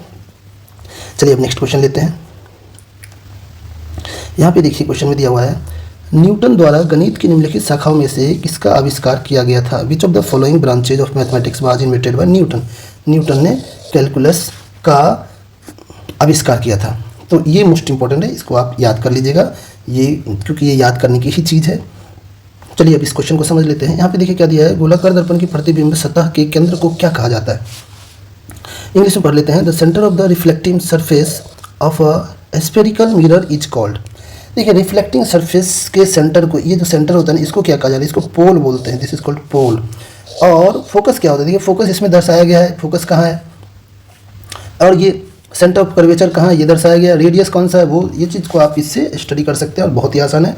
और ये बहुत बहुत बहुत इंपॉर्टेंट टॉपिक है, ध्यान रखिएगा ये चीज़ कि दर्पण से संबंधित क्वेश्चन एग्जाम से ज़्यादातर पूछे जाते हैं। तो आपको दर्पण और लेंस का पोर्शन जो रहता है ना, इसको पढ़ना है, इस पार्ट को, और अच्छे से पढ़ना है। दर्पण समतल दर्पण होता है, अवतल दर्पण, उत्तल दर्पण, इसको पढ़ लीजिए। इसमें प्रतिबिंब कब कहाँ कैसे बनते हैं उसको पढ़ लीजिए। इसके सभी जितने भी एप्लीकेशन है उसको पढ़ लीजिए, इसका उपयोग क्या होता है। तो आपको प्रैक्टिस कर लेना है ऐसे क्वेश्चन को। चलिए नेक्स्ट क्वेश्चन की ओर बढ़ते हैं। नेक्स्ट क्वेश्चन इसमें दिया हुआ है, निम्नलिखित में से कौन सा कथन प्रयोग के लिए गलत होगा। Which one of the following statements would be incorrect to use. Incorrect बोल रहा है, an atom of a compound, ऐसे an atom of a compound बोल रहा है कि नहीं पढ़ना चाहिए। एक यौगिक का एक परमाणु होता है, ऐसे नहीं पढ़ते। एक यौगिक का एक परमाणु नहीं पढ़ते। N atom of an element पढ़ा जाता है। एलिमेंट का क्या होता है, एटम होता है। कंपाउंड का मोल पढ़ा जाता है, और एलिमेंट का भी मोल पढ़ते हैं। एक एलिमेंट के लिए मोल जो होता है कितना होता है, 6.023 × 10⁻23 मोल होता है। कंपाउंड के लिए भी पढ़ते ही है। एलिमेंट एटम से संबंधित होता है, और कंपाउंड में क्या होता है, मॉलिक्यूल होता है। तो आप पढ़ सकते हैं a molecule of a compound, ऐसे पढ़ना चाहिए। तो इसमें मॉलिक्यूल पढ़ना चाहिए, एटम नहीं पढ़ना चाहिए। ये चीज़ समझ गए होंगे आप, इसको अच्छे से समझ लीजिए, मोस्ट इंपॉर्टेंट है। जैसे कंपाउंड अगर H2O बोलेंगे तो ये कंपाउंड में आता है। तो इसका अगर यहाँ एक बोलेंगे तो एक क्या होगा, ये कंपाउंड जो है H2O, इसका मॉलिक्यूल में आता है, तो एक मॉलिक्यूल पढ़ाएगा। एन एटम ऑफ कंपाउंड नहीं पढ़ाएगा, ये मॉलिक्यूल पढ़ाएगा। एटम किस में पढ़ाता है, वो एलिमेंट में पढ़ते हैं। जैसे अगर आप एलिमेंट अगर कोई भी है उसका एटम बोलेंगे, जैसे हाइड्रोजन है उसका एक एटम, दो एटम, तीन एटम, ऐसे बोला जाता है। कोई एक एलिमेंट होना चाहिए। यहाँ पे अगर बोलेंगे वाटर वाला जो फॉर्मूला दिया इसमें 2 एलिमेंट, तो जब कोई एक एलिमेंट की बात करते हैं तो उसमें एटम की बात करते हैं। जैसे H2 हो गया, O2 हो गया, Cl2 हो गया, इस प्रकार से। तो ये चीज़ समझ गए आप। चलिए अब नेक्स्ट क्वेश्चन लेते हैं। यहाँ पे दिया हुआ है वास्तुकला में मुख्य रूप से चैत्य, विहार, स्तूप और स्तंभ होते हैं। तो ये बुद्धिस्ट के समय का ऐसा होता था। जैसे अशोक है, अशोक के समय में देखिए स्तूप होता था, स्तंभ होता था, वो बुद्धिस्ट के समय का था। तो इसको याद कर लीजिएगा। नेक्स्ट क्वेश्चन देखिए यहाँ पे दिया हुआ है रिजर्व बैंक गवर्नर के संयुक्त, ये उस समय का करंट अफेयर से संबंधित क्वेश्चंस था, तो इसको स्किप करते हैं। नेक्स्ट क्वेश्चन पे बढ़ते हैं। भारतीय पुरुष, यहाँ भी करंट अफेयर से संबंधित है, इसको आगे बढ़ते हैं। निम्नलिखित को हल करने बोला जा रहा है, तो चलिए इसको हल करते हैं। ये आसान है। यहाँ से अगर डिवाइड कर देंगे कितना हो जाएगा, ये 4 हो जाएगा। क्यों डिवाइड करेंगे यहाँ, क्योंकि ये डिवाइड करेंगे ब्रैकेट के अंदर का काम करना होता है पहले, फिर ये माइनस कर देंगे तो ब्रैकेट के अंदर कितना हो जाएगा, 12 हो जाएगा। तो ये 12 ले लिया आपने, ये ध्यान रखिएगा। अब 12 लेने के बाद आप क्या करेंगे, ये इसी प्रकार से रख सकते हैं, ब्रैकेट के अंदर काम हो गया आपका, 12 हो गया। इससे डिवाइड कर दीजिए इसमें, तो 12 25 60, ये 12 हो गया। इंटू 12 अभी भी है। अब 3 से डिवाइड कर दीजिए 12 में, तो 3 से डिवाइड करेंगे तो 4 आ जाएगा। तो यहाँ 12 हो गया और इंटू 4 हो गया, तो 12 चौक 48 हो गया। चलिए अब नेक्स्ट क्वेश्चन ले लेते हैं। नेक्स्ट क्वेश्चन में दिया हुआ है निम्नलिखित में से यहाँ पे को दर्शाने के लिए वेन आरेख का चयन किया गया है। तो भारत जो है ना वो बहुत बड़ा है। भारत के अंदर महाराष्ट्र है और केरल है, 2 अलग अलग चीज़ है। तो इसके ऑप्शन बी सॉल्यूशन हो जाएंगे। चलिए नेक्स्ट क्वेश्चन में यहाँ पे देखिए, क्वेश्चन में बोला जा रहा है 40 संख्या प्राप्त करने के लिए संख्या इतना को किससे गुना। बहुत ही आसान है, ये इतना दिया हुआ है और इसको किससे गुना करेंगे ये पूछा जा रहा है, जिससे कि 40 प्राप्त हो। देखिए ऐसे ही तो क्वेश्चन को समझाया मैंने, इसको हमेशा ऐसे लिखिए 9 छक 54, 55 56 हो गया, अपन 9 हो गया और ये x हो गया, इधर 40 हो गया। अब क्या कीजिए, आप इसको डिवाइड कीजिए। तो डिवाइड करेंगे तो कितना होगा, 4 से अगर डिवाइड करेंगे तो 10 आ जाएगा, और 4 से डिवाइड करेंगे 14 हो गया, इससे 7 आ जाएगा, इधर 5 आ जाएगा। तो अगर x का वैल्यू बोलेंगे कितना होगा, तो 9 25 45 बटा 7 आ जाएगा। अब डिवाइड कर देंगे तो 7 छक 42, 7 छक 42, 42 प्लस 3 45, तो ये इसका सॉल्यूशन हो जाएगा। जबकि इसमें दिया हुआ है 7 49 प्लस 3 52 बटा 7 दिया है, जबकि आ रहा है कितना 45 बटा 7 आ रहा है। तो कुछ इस प्रकार से सॉल्व करते हैं ऐसे क्वेश्चन को, ध्यान रखिएगा। और इसमें भी अगर आप देखिए समझिए तो ऑप्शन गलत दिया हुआ है। तो आपको मैथमेटिक्स का अगर आपको सही सही सॉल्यूशन निकालने आता है तभी तो आप जज कर पाएंगे ऑप्शन के साथ कि ऑप्शन में जो दिया हुआ है वो सही है या आप जो निकाले वो सही है। तो कॉन्फिडेंस आपका बढ़ेगा। मैंने जो यहाँ जो ऑप्शन से गलत दे रखा है ना, वो इस रीजन से दे रखा है कि आप प्रैक्टिस करेंगे तो आपका कॉन्फिडेंस बढ़ेगा। तो कॉन्फिडेंस बढ़ाने के लिए बहुत ज़रूरी है कि क्वेश्चन गलत भी हो तो कोई दिक्कत नहीं है, ये चीज़ आपको समझ आना चाहिए। चलिए अब नेक्स्ट क्वेश्चन ले लेते हैं, और ये लास्ट क्वेश्चन है यहाँ पे। इस क्वेश्चन को जान लेते हैं। यहाँ पे 8 बजे घड़ी की दोनों सुइयों के बीच का मान पूछा जा रहा है। अब इसके लिए मैंने एक फार्मूला दिया था आपको लास्ट, इसके पहले जो वीडियो मैंने डाला था उस वीडियो में भी घड़ी से संबंधित क्वेश्चन पूछा गया था, उसमें कोण कितना बनता है वो पूछा गया था। तो इसमें भी उससे संबंधित मैंने फार्मूला बताया था आपको, और उसका फार्मूला होता है 30h माइनस 11/2 इंटू मिनट, और इसको प्लस में लिखना होता है हमेशा। या तो ये सॉल्यूशन होगा या 360 में माइनस कर देंगे, जो वैल्यू आएगा यहाँ से वो होगा सॉल्यूशन। तो ये हमेशा प्लस में आएगा इसका सॉल्यूशन, ये ध्यान रखना है। अब चूंकि 8 बजे डायरेक्ट बोला जा रहा है तो 8 का मतलब है सिर्फ 8 घंटा दिया हुआ, मिनट तो दिया नहीं है। तो मिनट नहीं दिया है तो क्या कीजिए आप, 8 × 24 240 हो गया। 240 तो हो गया, बट 240 ऑप्शन में तो है भी तो आप 240 बोलेंगे नहीं, क्योंकि क्या बोला जा रहा है, what is the angle between the 2 hands of a clock when the time shown by the clock is 8 PM in degree. देखिए अगर घड़ी आप ले लीजिए, समझिए इसको घड़ी एक बना ले रहे हैं और घड़ी में 8 PM बोल रहा है, तो 8 PM अगर बोलेंगे तो यहाँ 9 हो जाएगा, और नीचे लेंगे तो 6 हो जाएगा, और यहाँ 8 हो गया, 8 PM मतलब यहाँ पे, और ये 8 यहाँ पे। तो ये एंगल ही आपका सॉल्यूशन होगा, छोटा वाला, बड़ा वाला सॉल्यूशन नहीं लेना है। तो ये अभी जो निकला ना ये बड़ा वाला सॉल्यूशन आ गया, 240 बड़ा वाला है। तो आप 360 में से 240 घटा दीजिए। अगर 360 में 240 घटाएंगे तो 120 आएगा। तो 120 मतलब छोटा वाला कितना हो गया, 120 हो गया। तो इसका सॉल्यूशन 120 बोलेंगे। ये मोस्ट इंपॉर्टेंट है, ध्यान रखिएगा। 8 और यानी घंटे वाली निडिल और मिनट वाली निडिल के बीच 120 आ रहा है, वो सॉल्यूशन इसमें बोलेंगे। यहाँ पे मोस्ट इंपॉर्टेंट है। ऐसे क्वेश्चंस जितने भी मैंने बताए यहाँ पे, उन सभी क्वेश्चंस को अच्छे से समझना, आपको प्रैक्टिस करना है। कहीं अगर डाउट रहा हो तो कमेंट कर दीजिएगा, मैं उसका जवाब दे दूंगा आपको। और ऐसे ही वीडियोस देखने के लिए फटाफट आप मेरे चैनल को सब्सक्राइब जरूर कर लीजिएगा, क्योंकि इस प्रकार के क्वेश्चन मैं लगातार 2-3 दिन में अपलोड करता रहूँगा। और अगर आप ALP की तैयारी कर रहे हैं तो आपके लिए बहुत ही आसान हो जाएगा एग्जाम को क्रैक करना। तो अगर आप मेरे चैनल पर नए हैं तो चैनल को सब्सक्राइब जरूर कर लीजिएगा। मिलते हैं कुछ इस प्रकार की इन्फॉर्मेशन के साथ नेक्स्ट वीडियो में।